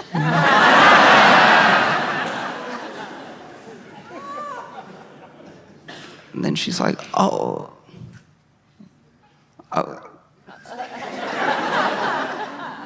I don't know what to say. What is the tip? And then now he's invited. I'm married. No, I know. I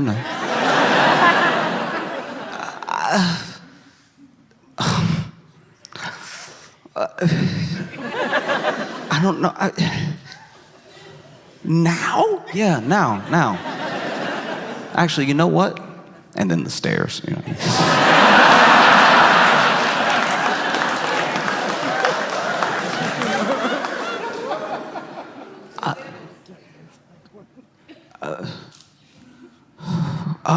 Wow, my heart is just skipping a beat. Yeah, let's do it. Let's go. And you're like, great. And so then you both hop on the jet and taxiing and everything. And just before takeoff, you send Travis an audio message of the entire thing.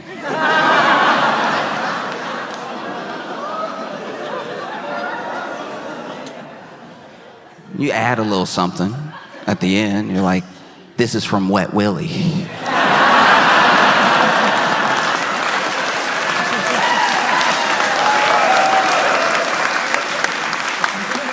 Because now you have $1 billion and you could be good or you could...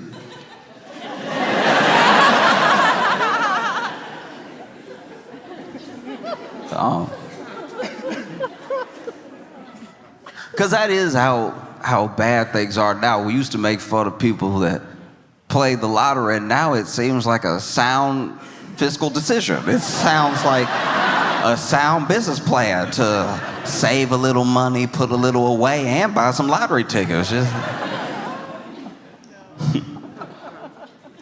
Oh. It's either buy some lottery tickets or, you know.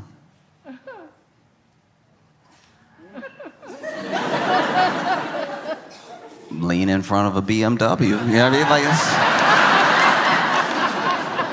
you gotta lean in front of a BMW, coming at about, I don't know, slowing down, so hopefully about 12 miles per hour. You know what I mean? Enough to do some damage, but not quite kill you. You know what I mean? Like when you get hit, it's gonna make that sound. You're gonna hear some stuff. Some of that stuff's gonna be you, and some of it's gonna be the car. You might even lose consciousness for a second, but you will, you know, hopefully wake up and... There's some real technique to it, too. I don't know if you saw that video. There's a dude who you could tell he was too... you could tell he was too nervous. He shouldn't have done this. And not just because it's fraud. He shouldn't have done this because you could tell his heart wasn't in the grift. You know what I mean? His heart wasn't in it. Like, some people, the grift is who they are. They buy into the grift completely. When I was a little kid, my elementary school teacher got into a fender bender, right? And got in a fender bender with this dude and bumped him just enough to get a little bit of separation, but you could tell that she had hit him. And he immediately got out of his car, went into the trunk, pulled out a neck brace, and laid on the ground, right?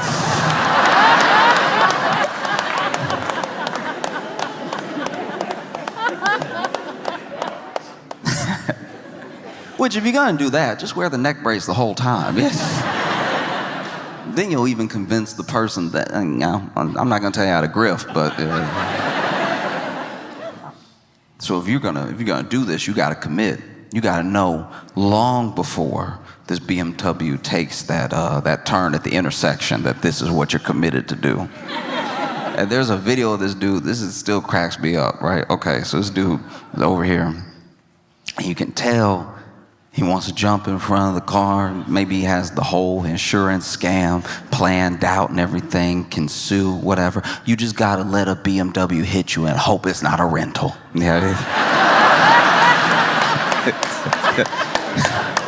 Oh, nothing would make you madder than getting hit by a broke person.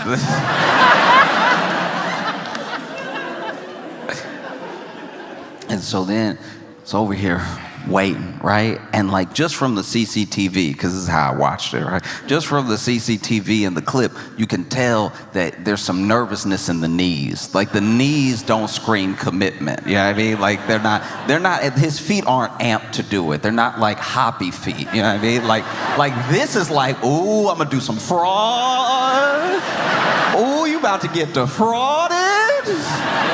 Right? But he had more of a, oh, okay. All right. Okay. All right. And you could tell he was thinking too much about how he was gonna land. That's the problem. Because you gotta know if you're gonna jump in front of a car, you gotta know, okay, am I gonna be mostly grill or mostly windshield? All right? Both have their drawbacks, all right? Now, grill will push you forward. It'll push you forward an amount that will make you look dead to a bystander. So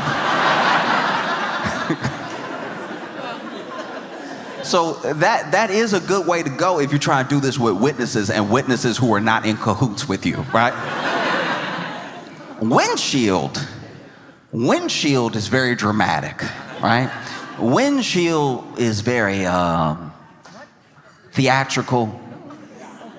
Usually when you see, they do a lot of windshields on like Law and Order SVU.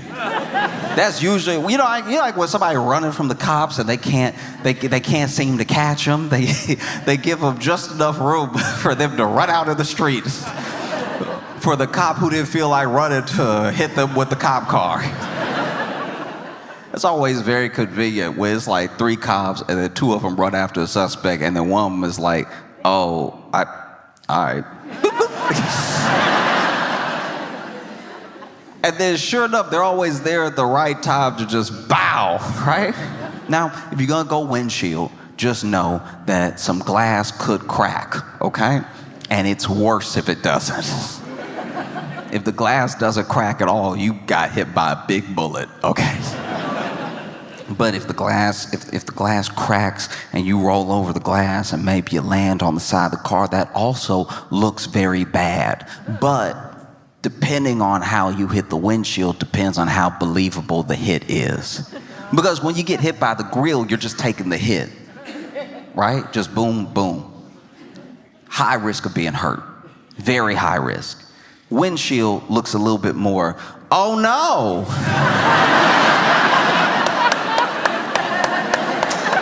Ooh, you got me.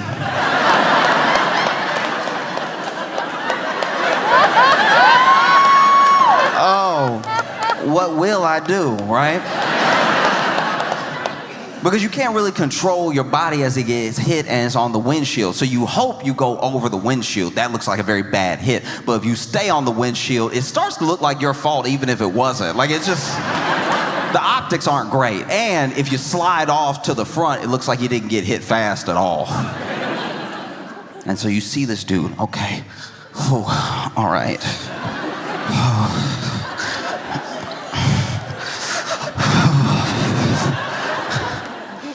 And then he goes for it.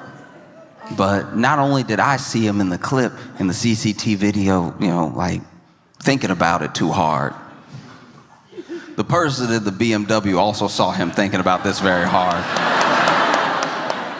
And it didn't help that he chose to do this at an intersection, which means they were going to be slowing down anyway. And so then he finally goes to jump into the street, and they've already come to a short stop because they saw him coming. But look, he's already put a lot of thought into this. He will not be denied. And so even though the car is almost at a full stop, he goes,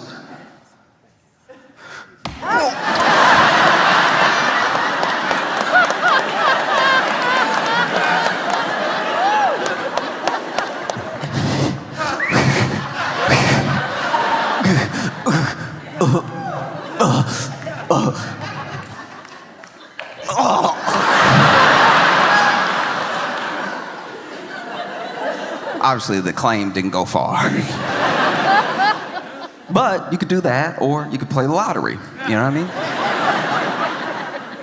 Because I really do hope that the person or the people that win,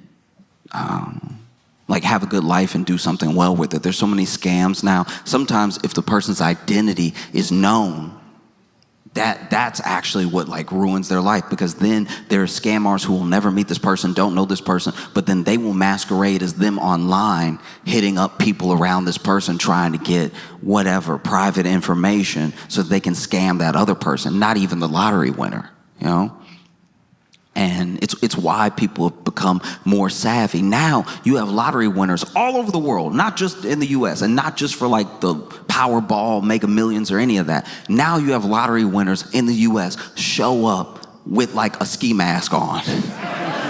So many lottery winners look like they're there to rob the lottery.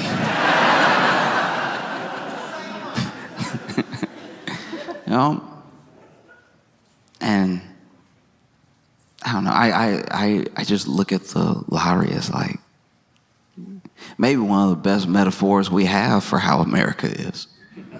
Because we all participate. That money is pooled together, and it is, and I don't mean in terms of ownership, I just mean in terms of how the money came to be there. It is all of our money. It is all of our money pooled together for 1 to 6 people to have. In fact,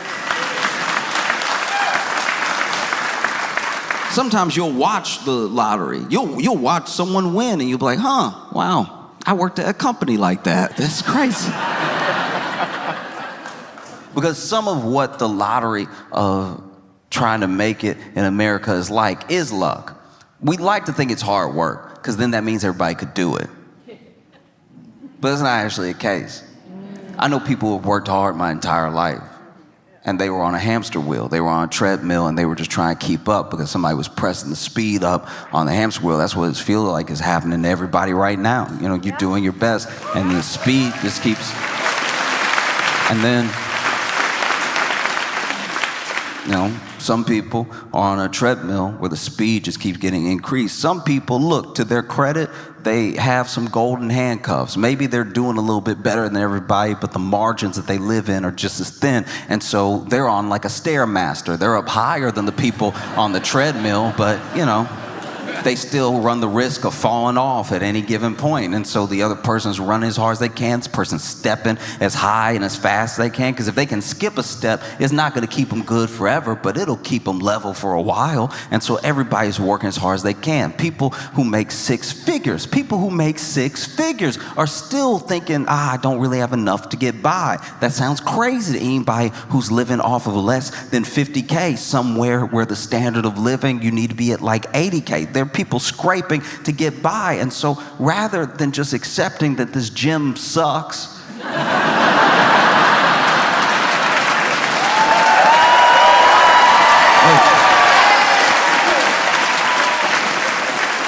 people just keep going as hard as they can until they either their heart gives out or they end up in one of those like fail videos.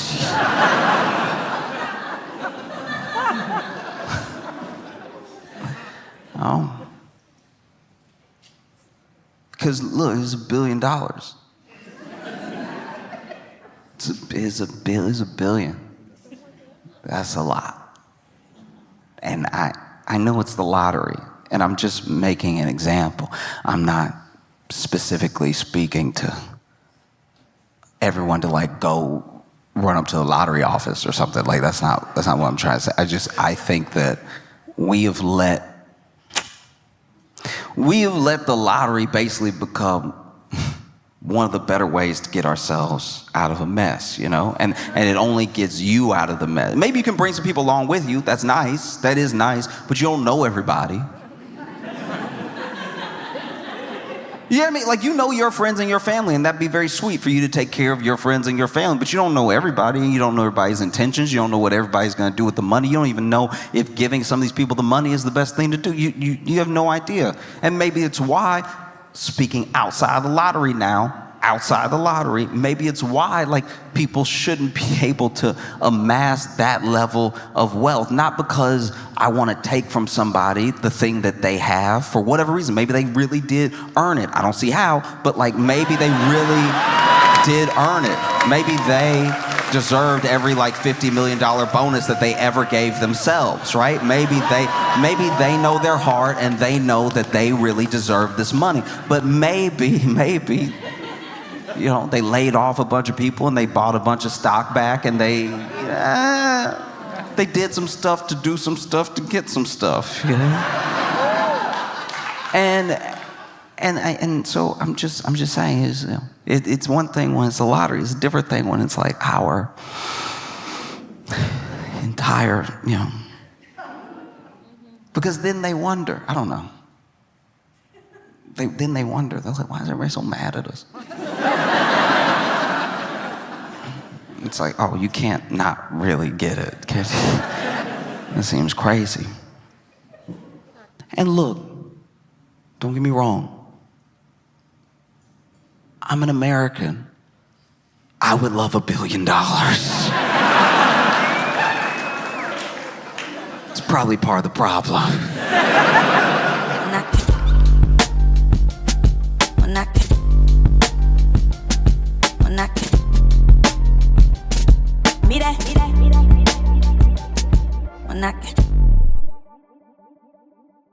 Hey friends, I'm going to be hosting The Daily Show again this week, October 7th, 8th, and 9th, Tuesday, through Thursday. And I want to take a quick second to say thank you, because the last time I hosted, my very first time, so many of you tuned in, you told people, TiVoed if that's still a thing. So many people watched that we actually set a ratings record. And that was really, really special because I love Daily Show.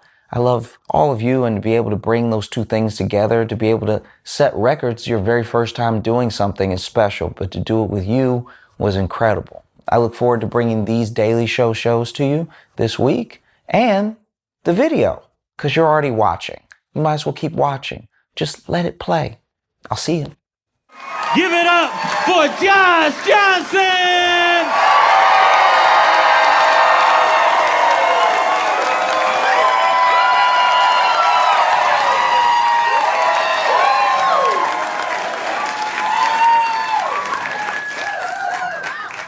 I don't know if y'all have seen, but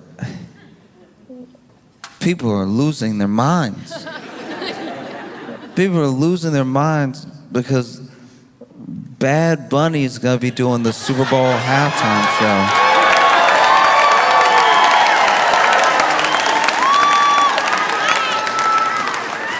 This is incredible. The level of upset.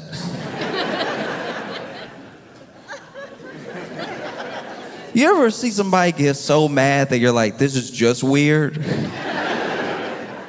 Like, not even, we're past like the levels of angry I expect you to get, and we're into a new realm where it knocks me out of even any sort of reactionary response. I'm more just like, are you okay? One time, I was at a McDonald's, right? And this dude, he must have wanted the pickles that come with the sandwich. They come with the sandwich. He got a hamburger, comes with a pickle. His hamburger didn't have a pickle. And I don't know what else was happening in his life. Maybe he usually handles disappointment very well. Maybe they caught him on the wrong day. Maybe they... You know what I mean? Maybe this man's been through a lot, and this is finally the thing that made him snap. This is possible. Everybody has their line. Everybody has their limit. And some people's limit, you wish that your limit would come when it makes sense. Do you know what I mean? You want your limit to come when something actually happens. You know? Like, you want your limit to come when it's like, maybe you've lost your job, you don't know what you're gonna do next, rent is due, and your dad has passed, and it's just all happening at one time, and then you lose it. That's when everybody would understand you losing it. But instead of losing it when you're supposed to lose it, some people stay strong. They don't let on that they're about to lose it. And so then they go to McDonald's.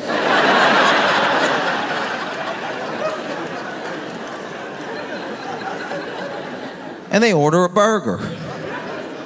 And then they realize the burger doesn't have a pickle, and then all the injustice in the world comes out. All at once in this McDonald's. And so now you're screaming in front of a bunch of strangers because you don't have a pickle. And we all know that you know you don't have the pickle, not because you opened the sandwich to check, just in case you were like, hey, is the world fair today where there'll be a pickle on my sandwich? No, you know there's not a pickle because you ate half the sandwich and you haven't hit pickle yet. And so you finally open the sandwich, just give it a look. Be like, maybe this is a slippery one. Maybe this pickle's sneaky. You know, they supposed to put it on top of the cheese before the bun, maybe under the condiments, but maybe this one, oof. Maybe this one's sneaking in there between the meat and the cheese. Who knows, right? And then you open the sandwich, you realize you've had no pickle. You realize you've been looking forward to pickle this entire hamburger, and it was never gonna come. It was never gonna come. It was never gonna come, just like your job isn't coming back, just like... No, it's all coming back in real time. It's like the pickle is almost this unintentional metaphor, like the pickle is missing the way your father is missing in your life because he's gone now.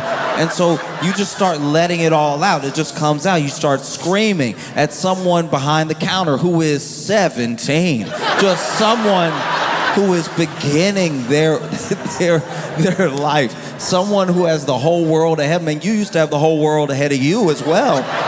But then life happened and it came at you so fast you weren't sure what you were doing when you were doing it. And so now at home you have somebody that you're married to that like y'all are almost like strangers passing in the hallway, and you have 2 kids, but you don't really see yourself in them at all. And so now you wonder if maybe you were too hard on your dad and you wish you could tell him that, but he's gone. And so is the pickle. The pickle's not in there. The pickle is supposed to be here, right? And that's why you end up screaming at this 17-year-old at the top of your lungs to the point where people are recording you on their phone, which is never great. Your life never gets better after that. That's never the beginning of something wonderful. It means you're probably about to lose the next job before you even get it because you've lost your job and you're going to apply for more. You might even apply here. They won't hire you. But the next job you apply for, they're going to look this up. They're going to put your name in Google, and then this video will come up of you screaming at this 17-year-old that you accidentally called dad. And that's a tough part about not snapping at the right time. If you had snapped 15 minutes ago at home, everybody would get it. Somebody might even hug you. But now you're at McDonald's and they're just calling the police.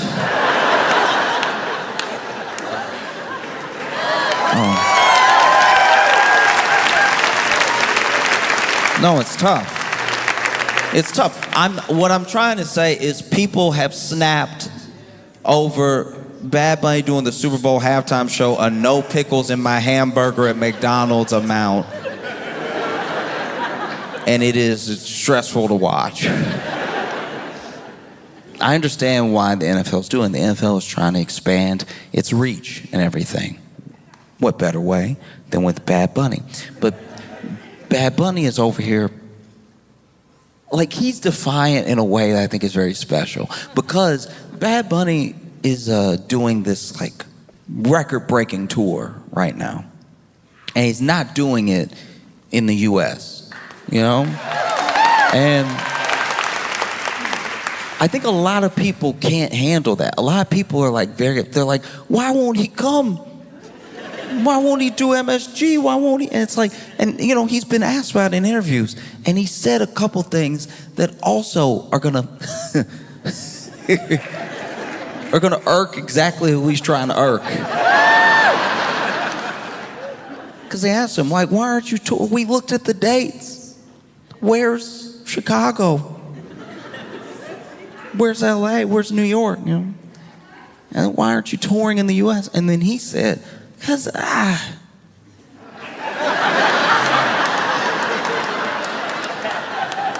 it's just not necessary.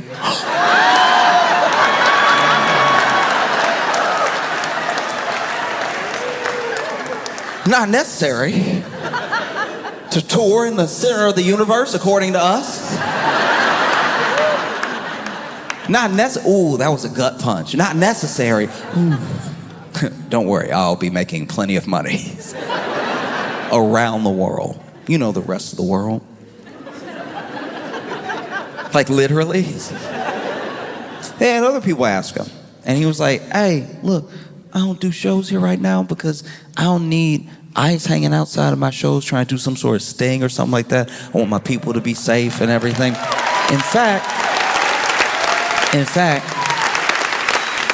if you want to see me bad enough, I'll be doing a bunch of shows in Puerto Rico. You can come to Puerto Rico." And plenty of people were like, Puerto Rico? Where's that? Because it's actually terrifying. It is like bone-chilling scary how many people who live in the U.S., like U.S. citizens, that don't know what land the U.S. has. It's like, I don't know what civics class or what, is it just geography? How are we failing the youth and the elderly. Like, it's like... Because it's not like you can just blame it on the kids. Grown people also don't know. This is crazy. All right, look, just bring it up to speed, okay? Real quick. And I'm not judging anybody, because I might even have the dates wrong, okay? But in 1898, at the end of the Spanish-American War, America got Puerto Rico. So already, territory, Puerto Rico, right? 1917, Puerto Ricans gained U.S. citizenship. 1952, Puerto Rico became like a sort of commonwealth, which I guess a lot of people miss because, like, we don't have a king, or we didn't have a king, or like whatever. But like,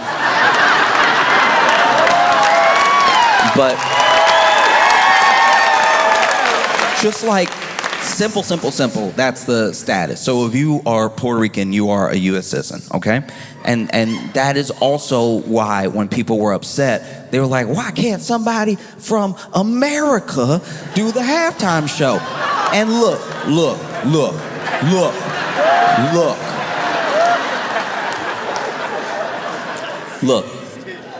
Listen to me. The people screaming that are coming from a very specific place. They have watched the Super Bowl religiously, and the last few years have watched it get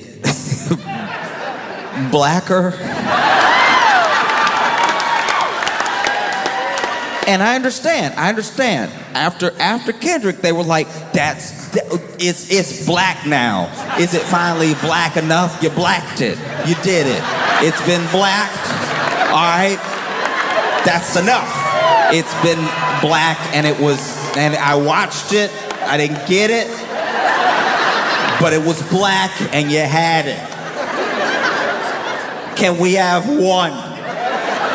Because I don't think you're gonna get blacker. So it's gotta be our turn again. And they thought, surely, their time was coming. You know? After Kendrick, next one gotta be, you know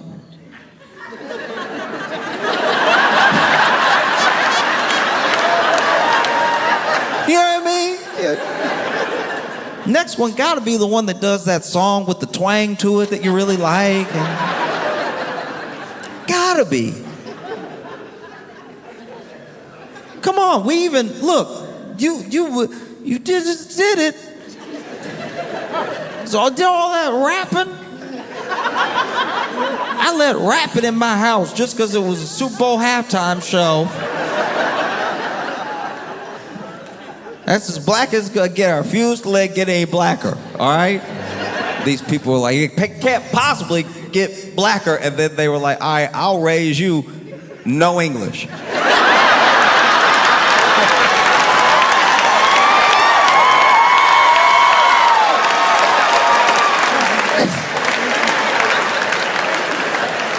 Oh, you think you're mad now? Ooh, we gonna make you pray for Kendrick. We gonna make you.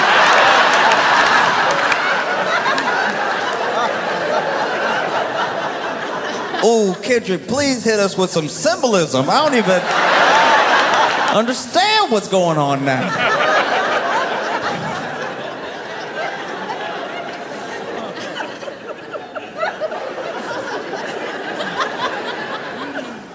Oh, no, this is so funny. They're so mad. They're mad in a way that's like, I don't even know, like even if I wanted to help, I wouldn't even know where to start. Because what are you so mad about? It's like, because it's Super Bowl. It's Super Bowl.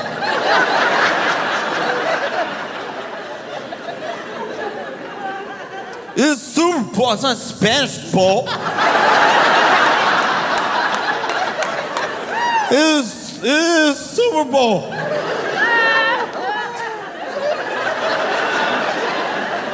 What's next? I love what's next, by the way. People love to take a thing that's actually happening and then do a hypothetical that'll never happen off of what's next.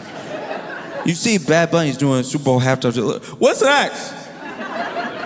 You gonna make Superman Mexican? That's what's next. That's definitely gonna happen. What's next? What's next? You know what I mean?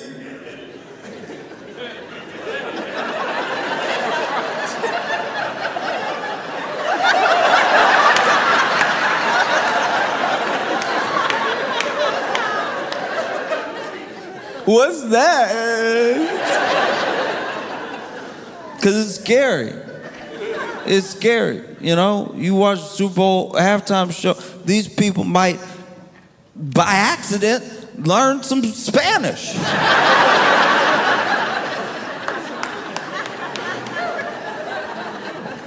Then what's next? If I learn the Spanish, what's next? If I learn the Spanish, what happens then? Because if I learn the Spanish, then when people are speaking Spanish, I'll know what they're saying, and there's no way they're saying anything nice about me.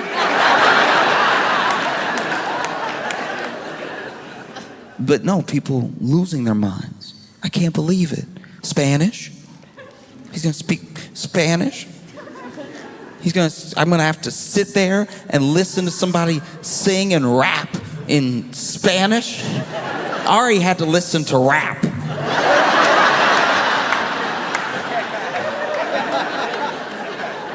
know what that was like for me? You know what that was like for me to hear rap in between the game I bet on? I'm gonna have to sit there and listen to somebody Spanish. I'm gonna have to sit there listening, watching the Super Bowl halftime show to Spanish. I'm gonna have to sit there with my guacamole and my chips in my lap, listening to Spanish.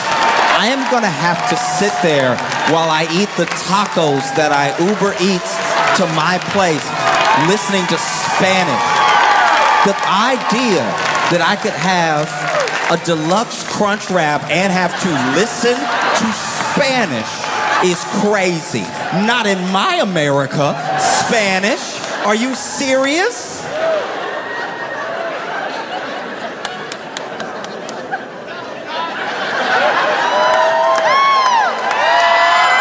I can't believe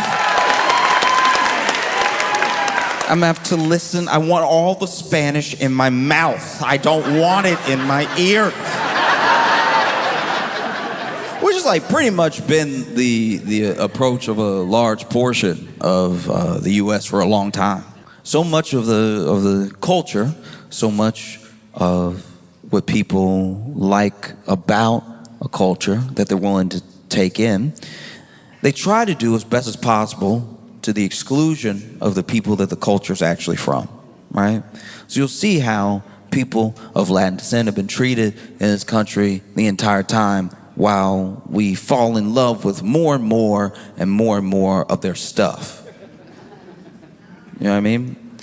And it's something that obviously happens to black people. It's something that's happened to Asian Americans and everything, but it's something that doesn't always get addressed, is that if you loved what we make, then just love us. We made it. You know what I mean? Like, it's a crazy thing. It's a crazy thing to love almost every aspect of a culture and then meet the person who created that culture and be like, I don't know if I trust you though. I just kind of want all your stuff at my house. It's like, oh, I love that thing that you do. I'd probably just take it. What if I took it and then pretend it was mine? Wouldn't that be dope? What if I take it so hard that one day I tell you about it? No, I tell you about it and then I tell you you're doing it wrong because it's actually... No, what if you have your entire culture with a different understanding of everything, a different understanding of the world because it's from a different lens, and it's also from perspective of a people who have built a very rich heritage and everything. And what if one day I stop by and I'm like, oh, that looks cool, I'll take some of that. And then when I say it back to you and you're like, that's actually not how you say it, I'm like, I think I know how to say it.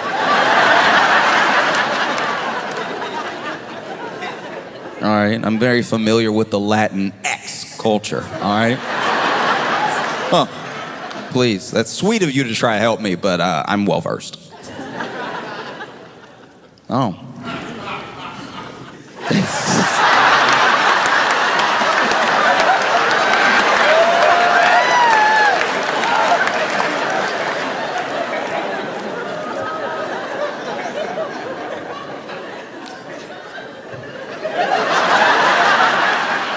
That's wild, because that was the laugh. All right. No, because you see, Bad Bunny moves in a way that's very intentional, and he has the loyalty of his fans and his people because of how he moves. Because there are plenty of people that truly, and I'm not saying this from a place of judgment, I'm saying it just from noticing. There are people who truly forget where they come from as soon as they get success. It is a very, sadly, once again, it's a very American mindset to have that as long as you get taken care of, as long as you're okay, you can leave whatever behind, and you're out now. And you're out, you made it out. And then you start to rationalize in your head, well, if I made it out, then people just have to do what I did to make it out. I'm not special. And they'll be able to take care of themselves. And then all of a sudden you're gone. And there's not a real building of community. There's no upward mobility for the people around you. You just up and went, right? And look, it's also a very hard thing to do to try to bring everybody with you. Plenty of people have gone bankrupt trying to do so. You see us like, and I've done it from time to time. I'm not innocent of this thing. So once again, I'm not judging. But you see us with entertainers and athletes, we'll judge them for like going broke quickly, and we always make the assumption it was because they made stupid decisions. Maybe they bought one chain, and then we're like, well, they were out here buying chains, and so now they're broke, and so.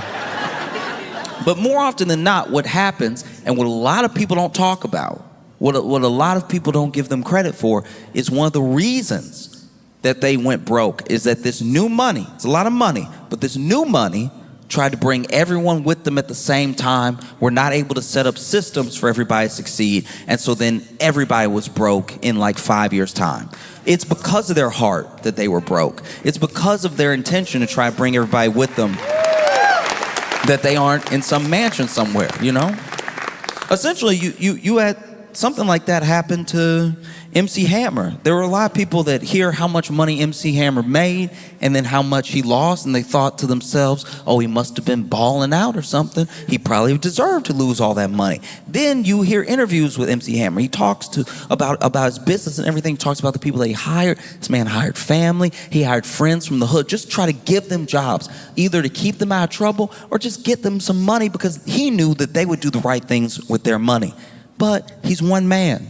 He's one man, and eventually you can't have all these people on the payroll. You can't have all this money going out when not enough is coming in, when not enough is coming back, and so eventually you do lose everything. So it's an admirable thing, and it's a smart thing to say, hey, if you want to see me, come spend your money here. Come to Puerto Rico. You can come do the shows. Anybody can come. We'll have a good time here.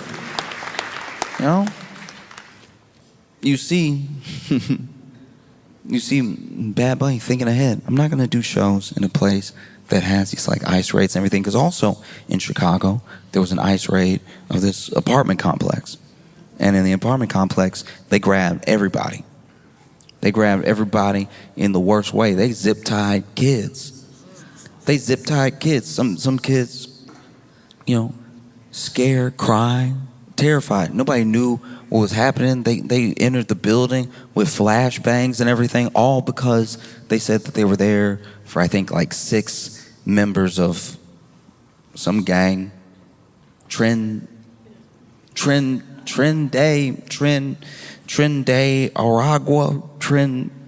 I'm trying to pronounce it the way the president pronounces it. Trend Day Aragua. They were there for them. And that, look, I don't even know if that's true, because apparently they didn't show anybody any warrants, you know? So maybe that's just something they said for later, after they went ahead and did the raid. But they zip-tied, they held black and brown people alike, you know? And that's the other thing. It's like pretending that somebody's fight is not your fight is only going to work for so long. Like, pretending something is not your problem will make it your problem very soon. Because already Supreme Court has pretty much ruled that ICE can profile so they can grab who they need to grab, right? And it's like, okay, well, what does an American look like to the people who are grabbing people? You know what I mean? Because, I don't know, I feel like I have some pretty good diction. But I could probably still get zip ties. You know, if we're going off of looks, it won't really matter that I'm like, sir, please, I'm an American citizen.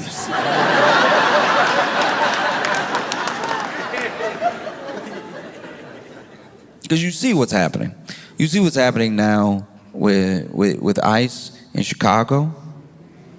You see what's happening even with the announcement that Bad Bunny is going to be doing the Super Bowl.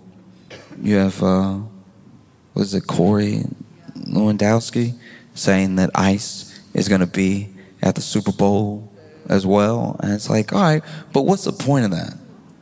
What's the point? Because you know all of the criminal illegal aliens, because that's what this is supposed to be about, right?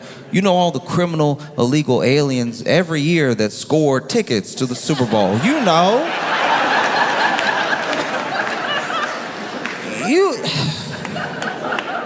You can't swing a stick without running into a criminal illegal alien with Super Bowl tickets. You know criminal illegal aliens love the Super Bowl. They love rolling up to the Super Bowl. Got my tickets right here. And no other form of identification. You know criminal illegal aliens. They can't stop going to the Super Bowl.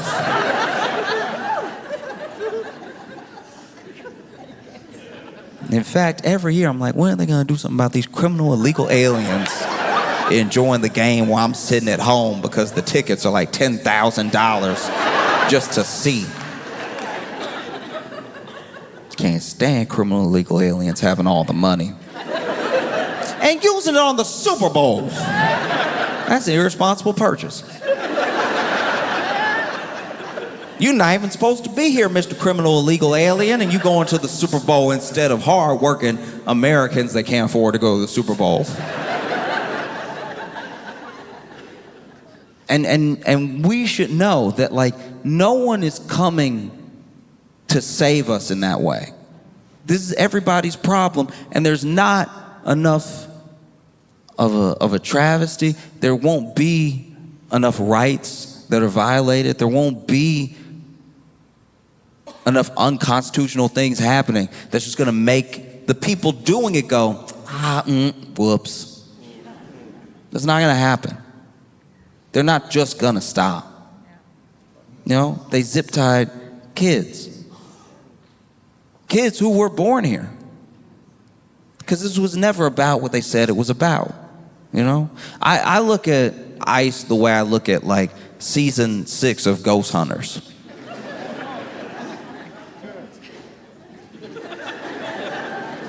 You're looking But you're not gonna find what you're looking for because you made it up, you know?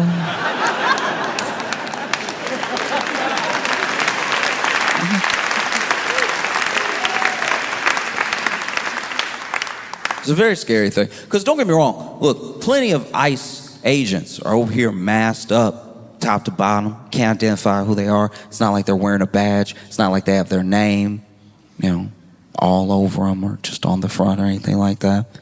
And some of them clearly built like stormtroopers.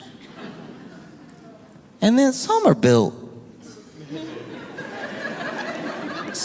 like mall cops. Like there's a couple, I don't know if you saw that video of that young man that was running from ICE and hopped on his bike and rode away, but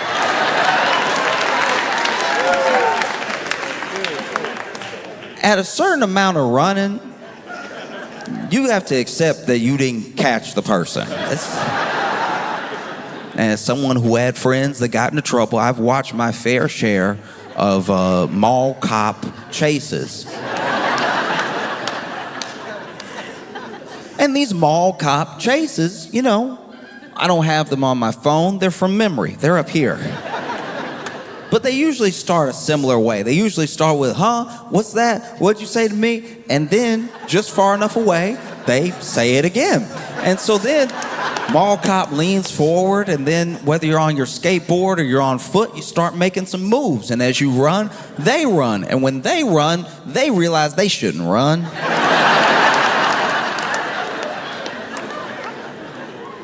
It's a battle.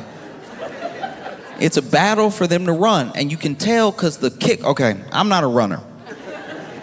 I'm not an athlete in that way, but I'll tell you right now that okay. When you watch runners, when you watch like a Usain Bolt, like an Olympic runner, and they start off and they have the foot up and everything, got the foot up, the hands down, looking up, and then I don't know why they put the butt up. You see where they put the butt up, and they're down, but then they're like, ugh. I know this isn't true. I knew this isn't true, but when I was little, a friend told me that they do that so that they can fart before they run. It's clearly not real. But he's like, no, you don't want that air getting out and it knocking you off course. It didn't sound true when I was 7, but I did believe it for like 2 years. Because I was like, they do it every time. I don't know. They, get down, they get up, they do that thing. I'm not doing it right. They do that thing. And then they fire off the gun, and then they're like sliding at first, and then they just shoot off. They're running so fast, right? And when a mall cop starts to run, it's similar but different. Because he will do this. But that's because he almost fell.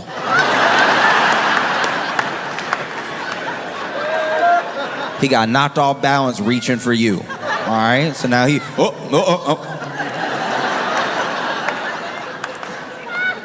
And then he does like kick up a little bit. That is a fart.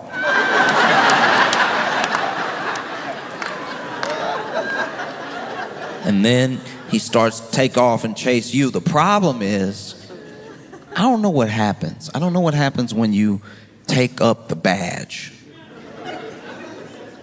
of mall enforcer. I don't know what happens to your right foot. I don't know what happens to your left foot. But they stop speaking to one another. And in these mall cop chases, I've seen plenty of them kick off, up. Into a food court table. And that's what it looked like, because my man kicked off on the bike and it wasn't even pedaling fast at first. Still seemed like he was talking. Do you know how embarrassing that is to run after somebody who isn't even breaking enough of a sweat to stop talking to you? And then they also ran after this man for too long. At a certain amount of somebody getting away, you gotta just let them get away. the clip became more embarrassing because they kept running. I'm like, now he on the bike. Now he pedaling. You didn't catch him when he was pushing a bike. You're not going to catch him when he's on a bike. There's a huge difference between those two things. Pushing a bike, he all encumbered. He got to figure out when to like throw the leg over and everything. Now he's on the bike. He's gone. He's gone. The only thing that could make that video more perfect is that dude, And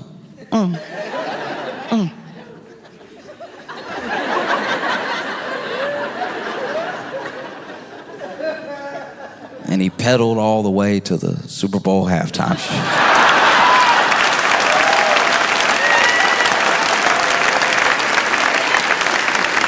Anaheim, y'all been phenomenal. Thank you so much.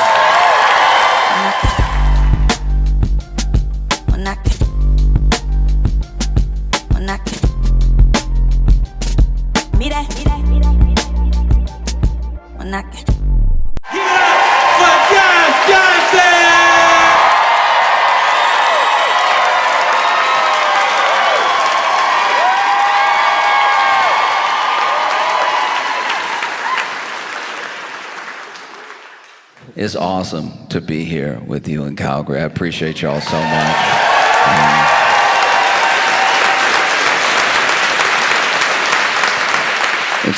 It's really great to be here in Canada to get a break.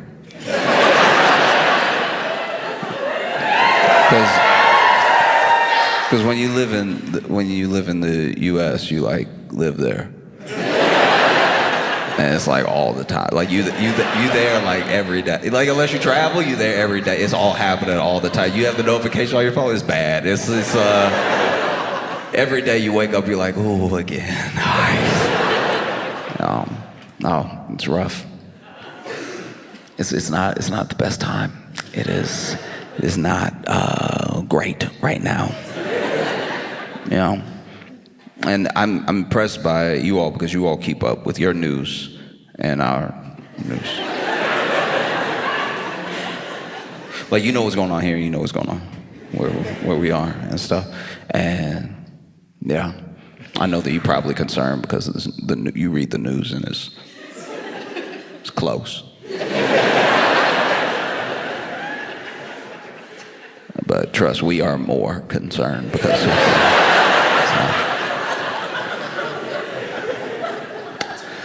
When I was a kid, there's this kid, I was just call him Laquan because rhymes with his name. But I always wanted to be really good at like climbing a tree. Like when I was reading stories growing up, some of my favorite characters were like very outdoorsy and they could climb trees real fast and everything. Maybe that'd be half the story was climbing the tree. And I just didn't have the grip. Out of fear of heights, I would just slide down. You know? I didn't have it like that, but Laquan was fast. Was like, you know, up here, and just knew like where to put the foot to get the hand. To just had like an awareness of everywhere that his body was, you know, and he was able to get really high. And then one day I was seeing a neighbor. The neighbor was like, "Did you hear about Laquan?" I was like, No, I didn't hear what happened. He was like, "Oh, he fell out of the tree, you know, and basically he got really high, but then a branch snapped, and so he had fallen, and then he bounced a couple times, and then he bounced between branches and just kind of hit every. You ever played pinball? He basically did that all the way down to where the actual final landing was pretty soft because every branch before that really broke his fall from what would have been a dangerous fall was now more of a plop with several lumps all over his body, right? And hearing that story was like painful because the kid that was telling me about it was there. So he was describing it in great detail. He was like, and then he was like, boom, and then he was like, boom, and then there was one branch he hit, he was like, oh! You know, boom, boom, boom, boom. And hearing it was like jarring, you know? I can only imagine what it would have been like to be Laquan falling out of the tree. And that's what it's kind of like to be in the US as you like hear.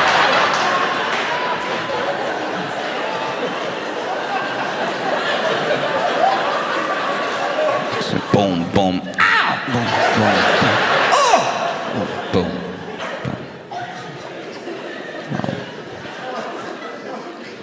Because I try when I go to different places to read a little bit of their news. I have to admit to you that I am not like so internationally minded all the time that I'm reading everybody's news all the time. I'm mostly focused on the news where I'm at. But in preparation, coming to Canada, I've been coming to Canada off and on for the past 2 weeks, and I've been reading news of the places that I've been going to, and let me just say, truly, it has been so sweet.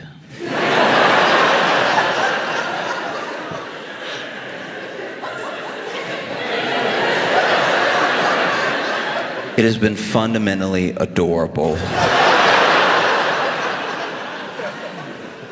to read and watch your news delivered with such earnestness,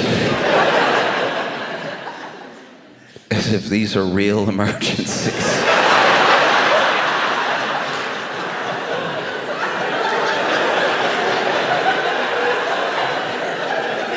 They're not, I guarantee they're not. To just...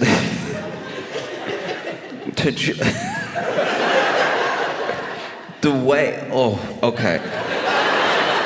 Even today, you know, I went to Montreal, went to Ottawa, Calgary, and I was in Ottawa, and whew,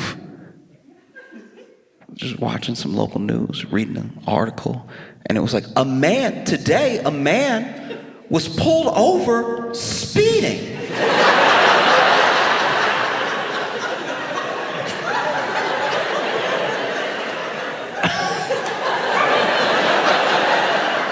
I mean, where are you off to in such a hurry, buddy? Is the car not enough? Is the vehicle not enough? You have to punch it. Maybe you should have left earlier, all right? Maybe think about that. Think about your own safety, safety of others, you know? Speeding. Now, look at yourself. Got yourself pulled over, now you're late, all right? A man today was pulled over speeding, and when the police pulled him over, it turns out he had drugs in his vehicle.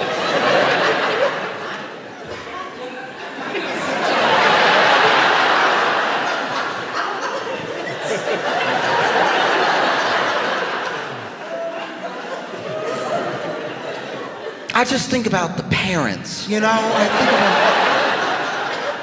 Sure, he was 45, but where did this start? Oh, something must be going on at home, you know? You know, because marijuana is legal. He had drugs. He had narcotics. You see that news and you're like, oh, that's adorable. No. Meanwhile, you'll turn on the news, living in the States, and there'll just be a man in Kentucky found dead, just legs. We don't know where.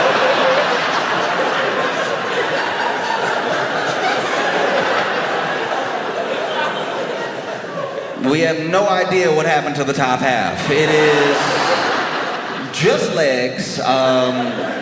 We're assuming it's a man. These could be any legs, really. We just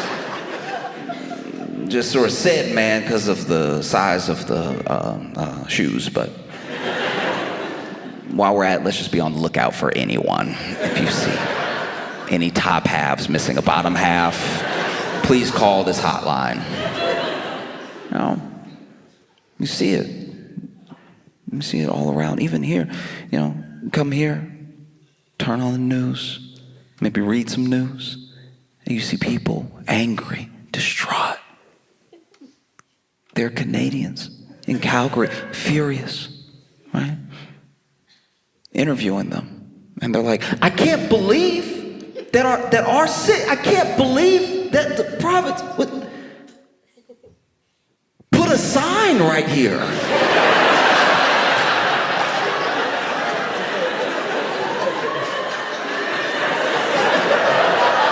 A sign right here, like a sign right here. I've parked here for years. What are they thinking? This is what happens when you lose connection to the people, all right?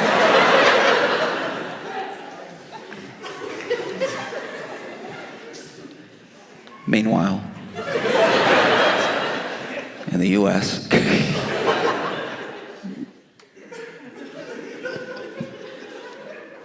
Trump is trying to defund Elmo.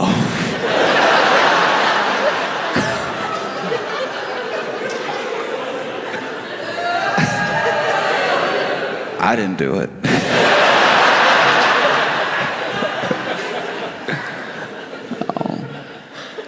No, it's up for everybody. Bert, Ernie, Cookie Monster, anybody can get it. Nobody's safe. And so you see, when you come here and you get a break, you see people like upset about something, but it's not like an umbrella of an issue. It's just their issue. You know what I mean? There's just something going on with them personally. That's refreshing. It really is. As small or as big as the personal problem is, it's nice, It's nice to be able to talk to someone and get a sense of what's wrong with them. They're not having a good day. They're not happy, very angry or upset, but you're getting something from them that isn't this thing that it feels like no one can do anything about, Like, met a man in Montreal, and we just casually started chatting, and he seemed like something was wrong, and I don't know what led me to do it, but I was just like, how's your day going, And he was like, she left. Meanwhile, in the U.S., if you ask someone how their day is going, depending on who you ask, depending on the state or city, you're gonna get a very different answer. But a lot of the people that I've asked, hey, how's your day going? Maybe I'm just at a store. They're ringing me up. I'm like, how's your day going today? And then they're like, oh, you didn't hear?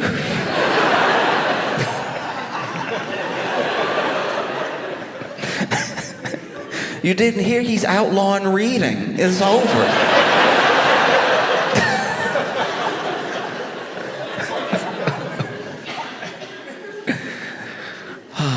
No, it's rough because then, we have Trump wins. I know y'all saw. And then he's talking wild. He's like, Canada's gonna be the 51st state, right? I didn't say it.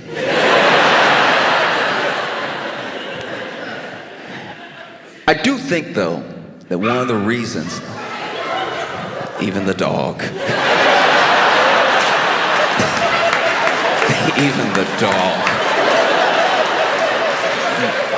Dogs don't even have an understanding of like geographical boundaries or borders, and even the dog.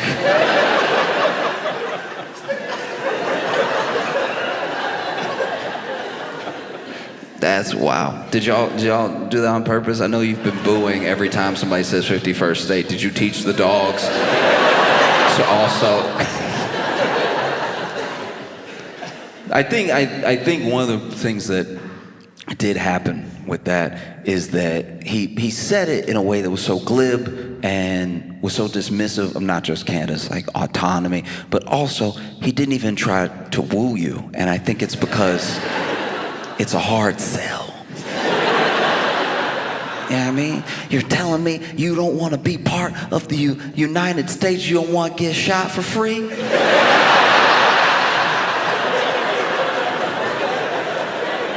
No, in the U.S., let me tell you something. In the U.S., the United States of America, you get shot for free. You only have to pay to take the bullet out. That's... You don't want to have the health care you have now, but not... You don't want to... No. You don't want your 12-year-old to read at a 12-month-old level. Why? You know, I look around, I ask, why? You don't want to pay thousands and thousands and thousands of dollars to an insurance company that will act like they don't know you when you call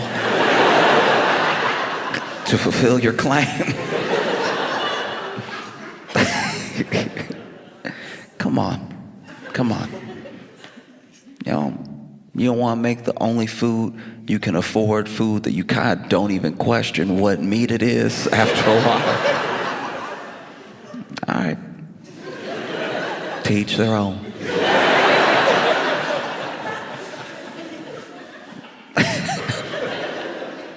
You know, because look, it is a tough sell to be the 51st. I don't think that it would really work. One, because of the things that we're used to. You know, just in government alone, you have a parliamentary process. We have Congress, right? You have several parties. You have lots of parties to choose from. I say lots because we have 2. So even 3 would be like, wow!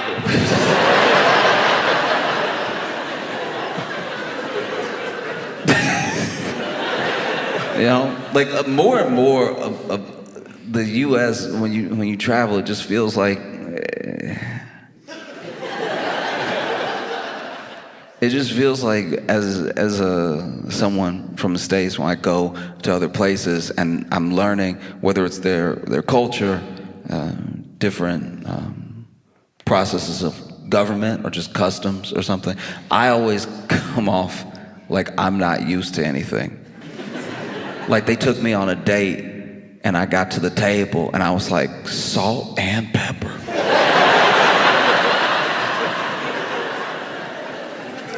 Because that's what I'm used to. That's the totality of the spice rack of American politics. You get your salt and you get your pepper. Meanwhile, y'all have paprika. You know. I'm not saying it's perfect. You know, you have these like 5 parties, only 3 are probably ever gonna win, but you get these like choices, these different pushes, you know. In the US, oof. We got Republicans, we got Democrats, and we got like Jill Stein.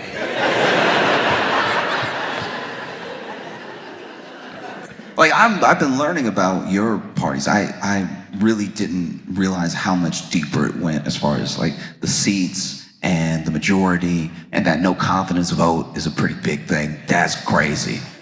A no confidence vote, okay. Look, because I found out about no confidence, and I was blown away. So basically, I know you live here. I'm not telling you what it is, I'm telling you how I found out what it was, right? Okay, so with the no confidence vote, which is basically, if I have it right, it's when you have your like leadership party in power, but everybody is like, they're bad. Like, this is horrible. I don't even know if they know what they're doing. And then you talk to them in interviews and they're like, look, we don't know, but we gonna figure it out. And so then you have no confidence in them. So then, you know, they get pushed to a no confidence vote. They get that no confidence vote. Then, you know, you have to rejig the government. Basically have to be like, all right, y'all are not it. Let's get somebody who is it, right? And that, as like someone from the States, that blows my mind. That you can just not have confidence.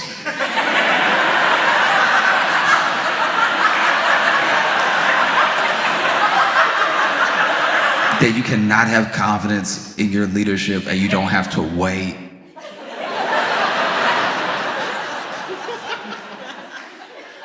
Because trust me, it's not just this election. There have been plenty of elections throughout my entire life where people voted, somebody won, and the confidence dwindled within about 6 weeks. And then we were like, ooh, in 3 years and some change, you're gonna find out how we the people feel. I hope you're ready for that.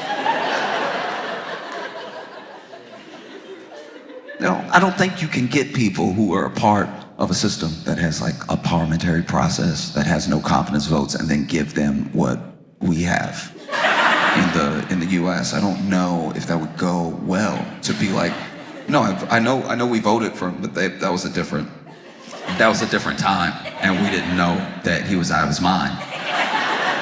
We didn't know that he was completely. When he was talking, when he was running, all the brains seemed like they were in the head.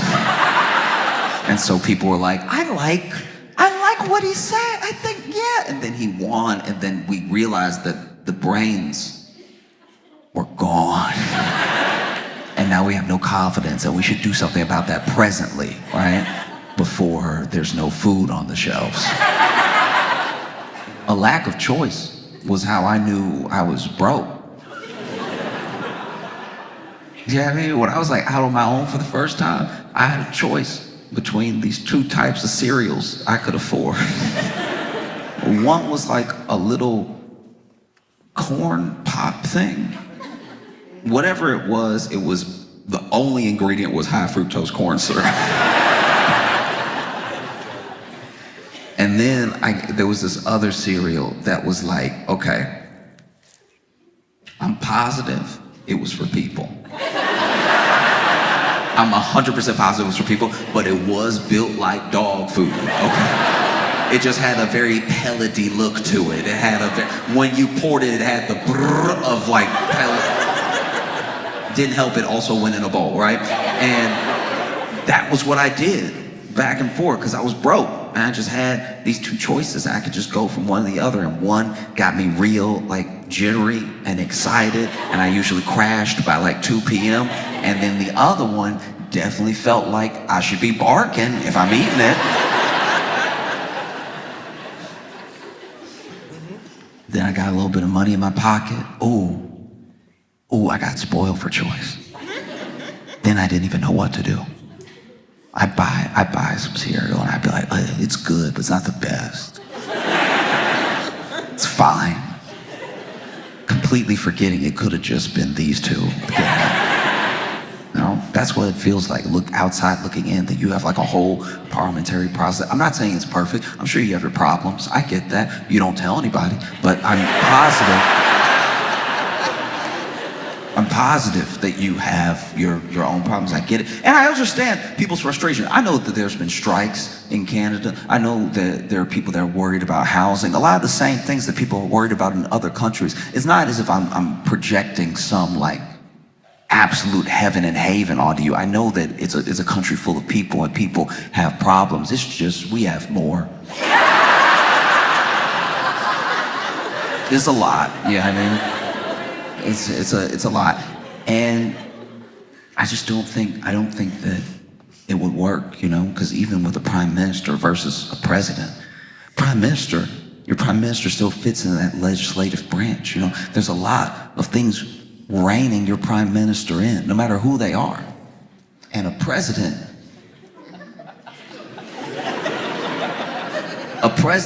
we're coming to realize by accident, is a king.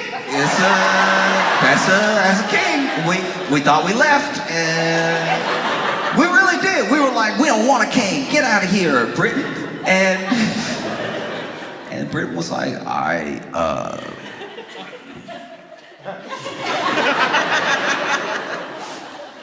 give it a couple hundred years. You'll want one. No, because we have this different branch, this executive branch where the president's power resides, that is deciding to not really pay attention to or heed our legislative or judicial branch, because it's really the legislative branch that's supposed to decide if we defund Elmo. That's really their purview, but he was like, no, I'm the only one that gets to look like this.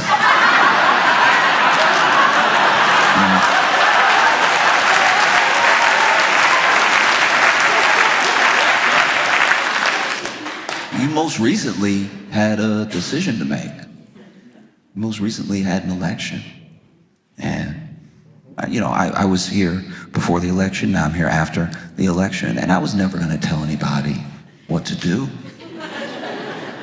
I did, while I was in Montreal and Ottawa, tell people to just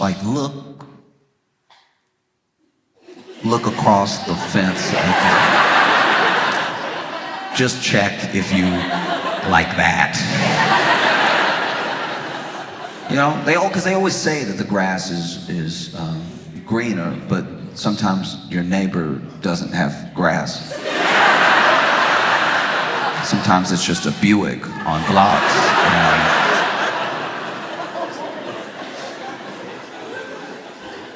And that is tough.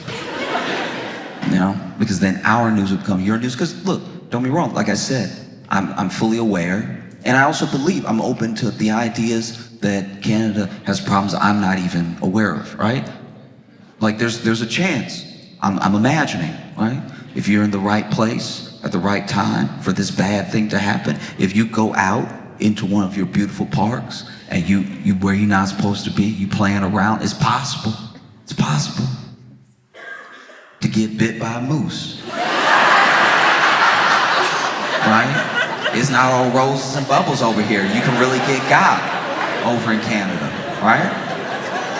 You could get bit by a moose if you put yourself in that situation. If you really stay in those neighborhoods, you know what I mean? If you're really trying to live that lifestyle, that's what comes with it. But trust me when I tell you, you're not ready for daily U.S. news. Sure, you could get bit by a moose here, but just the other day, a man used an alligator to rob a liquor store.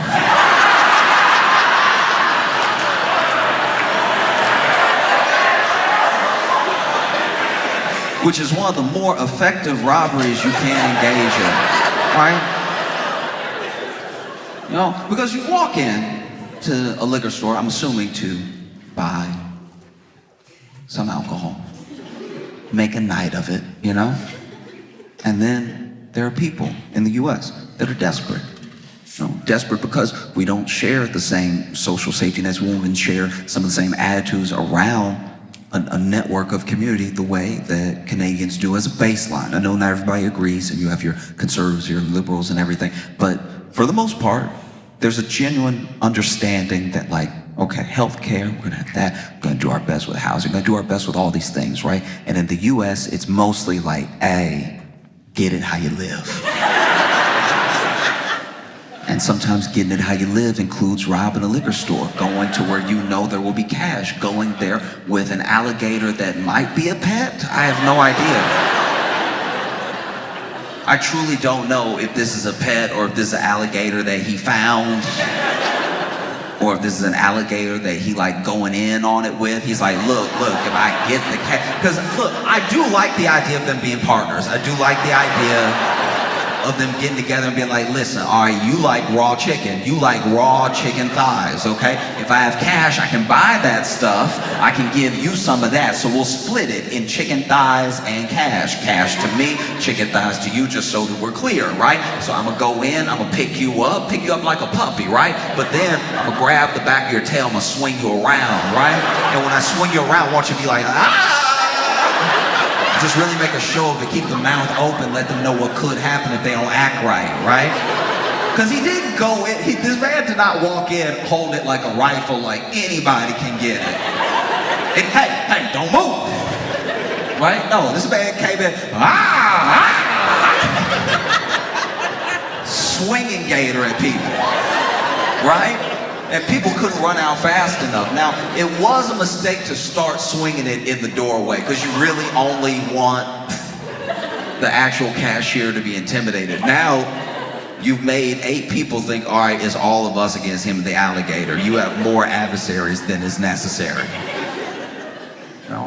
Then you try to get the cash and everything, but it's hard to get the cash because the alligator, he's not really thinking like a robber. alligator was told to do his thing, so he doing his thing. Like that wiggle that they do, going as hard as he can, throwing hip, right? Like, alligators don't have booty, but if they did, he'd be twerking, right? Snapping and everything, which does make it hard to get the cash, right? Because now this cashier trying to put it all in his hand. This dude didn't have a bag. So now he just got to stuff cash in his pocket while holding on to the tail of the alligator. And the alligator, I don't know. I don't speak alligator, but I'm assuming the alligator is like, is this part of it? Because after a while, the alligator is being more difficult than helpful, right? Stuffing, then he runs out, they call the cops and everything. And look, I can't imagine what it's like to be a cop that gets the call that there's someone robbing a liquor store with an alligator. I'm sure those cops were like, couldn't it just be a gun?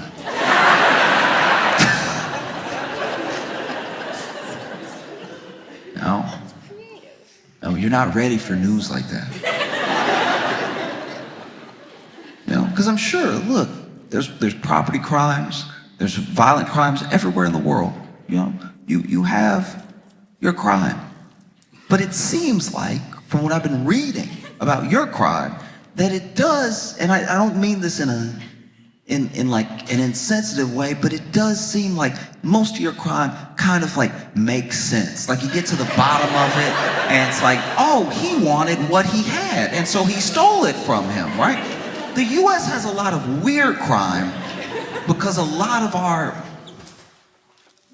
our resources have been shut down, right? So some of the crime is not necessarily just to do the crime, it's just people doing what they think is necessary in their head that happens to be a crime. Like, a good example was, there was a man who called the police because he broke into this restaurant, right? Broke into the restaurant and I think he just wanted food. That's what I'm gathering from like the call. So he just wanted food. He called in to 911 and they were like, 911, what's your emergency, right? And he's telling them off top, look, okay, I'm not where I'm supposed to be. All right, I did break in here, get a little something to eat, make a little snack, all right? But somebody else is in here and y'all need to come quickly.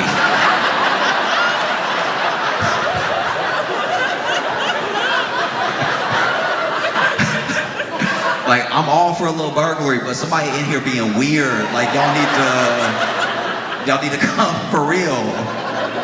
Oh, I'm scared. Oh, please come arrest me.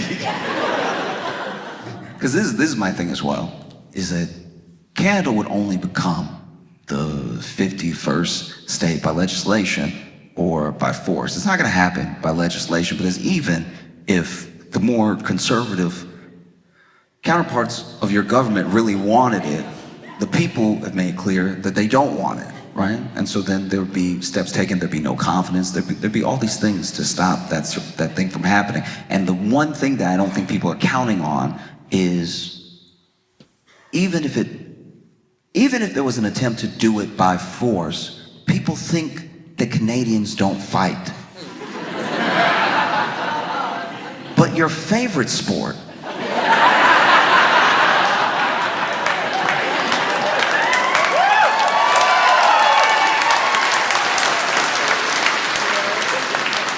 your favorite sport in the world, you have access to all the sports. You have access to all the sports. I understand it gets very cold here, but the one that you picked was the one where a fight could break out at any time. And not just like break out. Like sometimes there's a reason. Sometimes there's a clear, I don't really follow hockey because mainly I can't see it.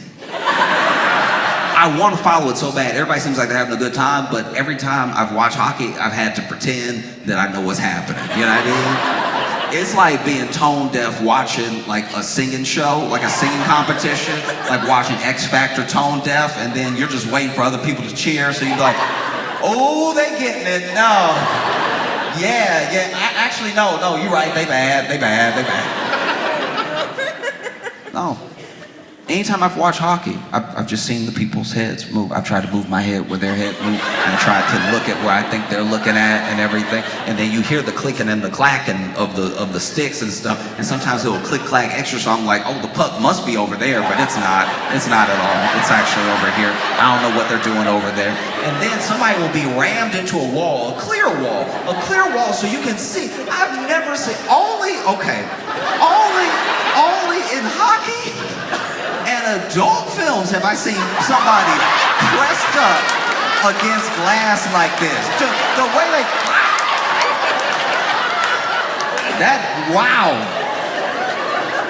Wow. That, I remember the first time I saw it, I was like, ooh, y'all think he gonna come through? No, and then you have the fights. And the fights are very interesting to me. Truly, because it's like, there's a strange energy to the fights. No, you never really know when they're gonna pop off, and sometimes there's a backstory. Sometimes it's like, oh, look, 3 games ago. You don't just have fights, you have drama with the fights. You have a real soap opera to follow. And then you see them and throw those gloves off. I remember the first time I saw it, they threw the gloves off and I was like, ooh, won't your hands get cold?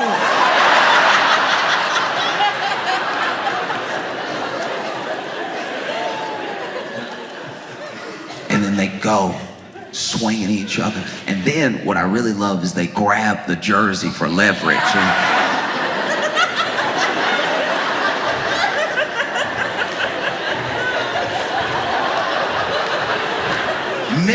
Missing, horribly, missing, nothing but missing, and really try to get close. Come here.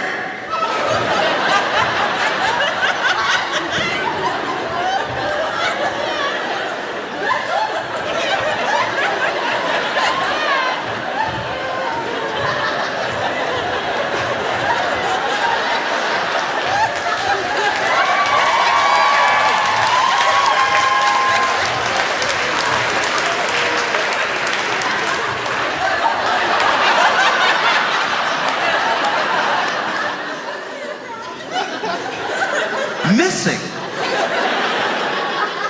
But every once in a while, you get somebody with incredible balance and hand-eye coordination. They throw those gloves off, they grab them. You would think they weren't on skates. They swing it around and slide it, but they're still like...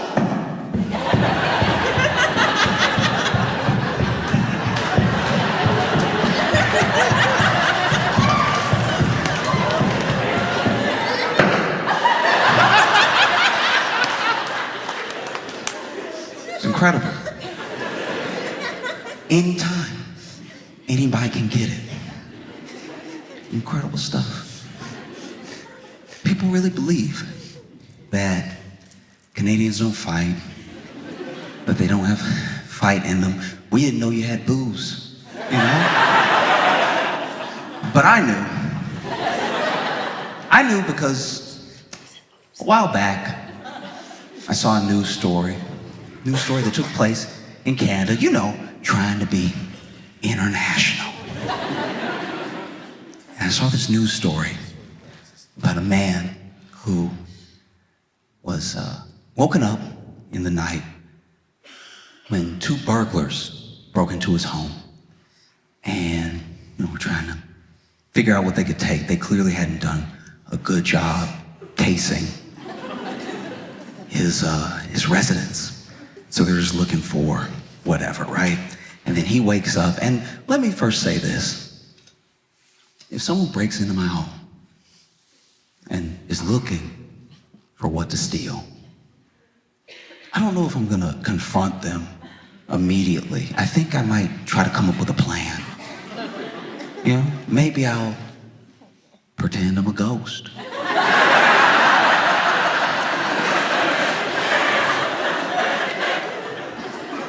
They break in. I go to the closet that's closest to a vent.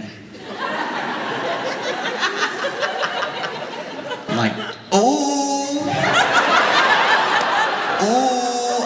spirits live here. Ooh, y'all better stop. Ooh, you gonna have to return it or something. Like, ooh, you gonna be haunted. Ooh, you don't wanna be haunted. I don't care how big you are, you can't fight haunted. Everything in here cursed. You don't want those problems. You know?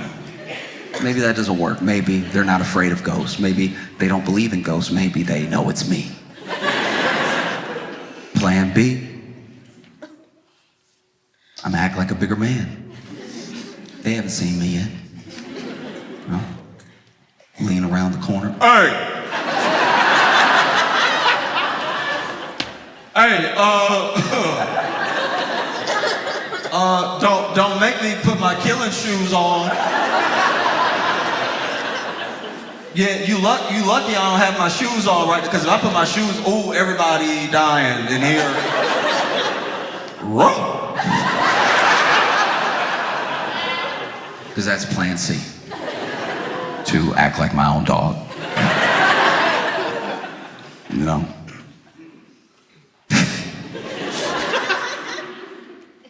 Lean into my phone, make a recording, put on the ground, slide it down after I hit play. That way they think it's behind them.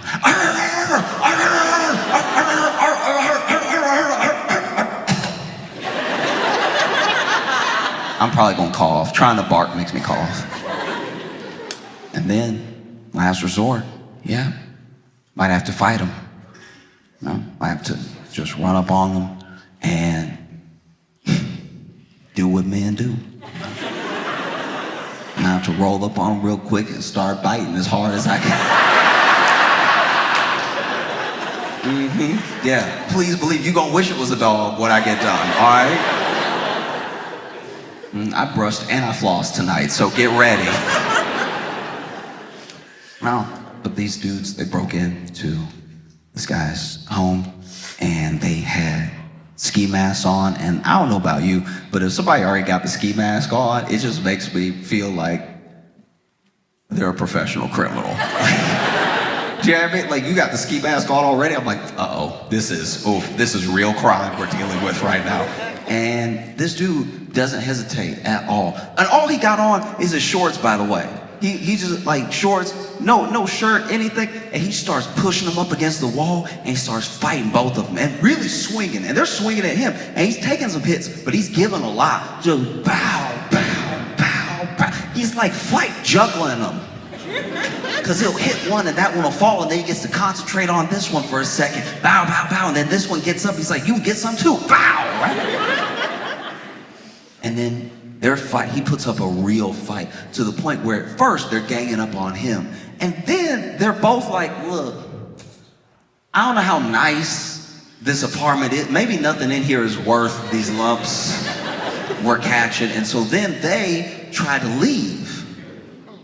But he does keep punching them as they're trying to leave. He does just keep whooping ass as they're clearly turned around trying to exit now. He like trying to choke one from behind and kick the other one. And then they run out. They run out of his home. He successfully defended his castle. But then he does also leave. So then he left. I was like, And then you just see in the security camera in his garage, him drag one of them back in. And I was like,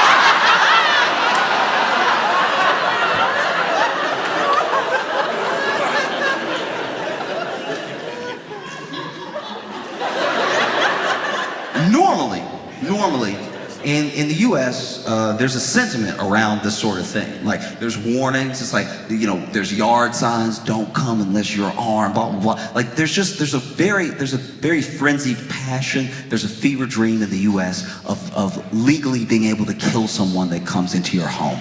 We like it a lot. There are some people that are like, please break in, I wanna kill you, right? And that is almost always so that the person who wants to do the killing can use a gun. They want to shoot someone. They want to be able to shoot someone. And this man, this Canadian, he didn't have a gun. He desperately wanted to use these hands. He brought them back into the, I don't even know what crime this is now. Like this was burglary and it has turned kidnapping, I think. I don't know if it can still be self-defense if you dragging him back in and dragging him by the top of the ski mask too. So he over here kicking, fighting going backwards, right? And so then he brings that dude back in, punching, closes the door. This dude tried to get up against the door. He throws it back down and locks the door. And I was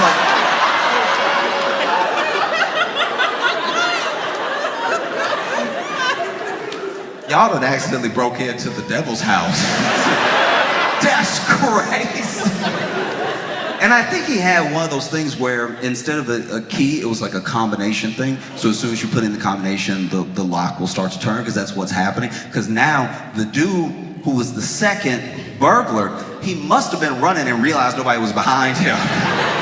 So then he comes back and he trying to get in, and then this dude just keep relocking it, right?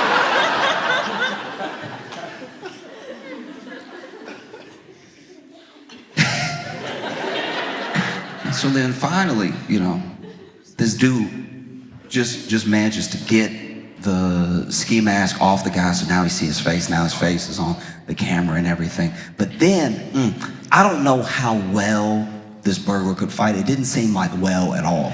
But he does finally like create like a little butterfly situation with his legs, which destabilizes the homeowner. So that guy falls to the ground. Then he goes for his own takedown on the burglar, but the burglar swings down, sits, and just has him in like a headlock, but not a headlock that's like effective. It looks like a headlock just so he can catch a break.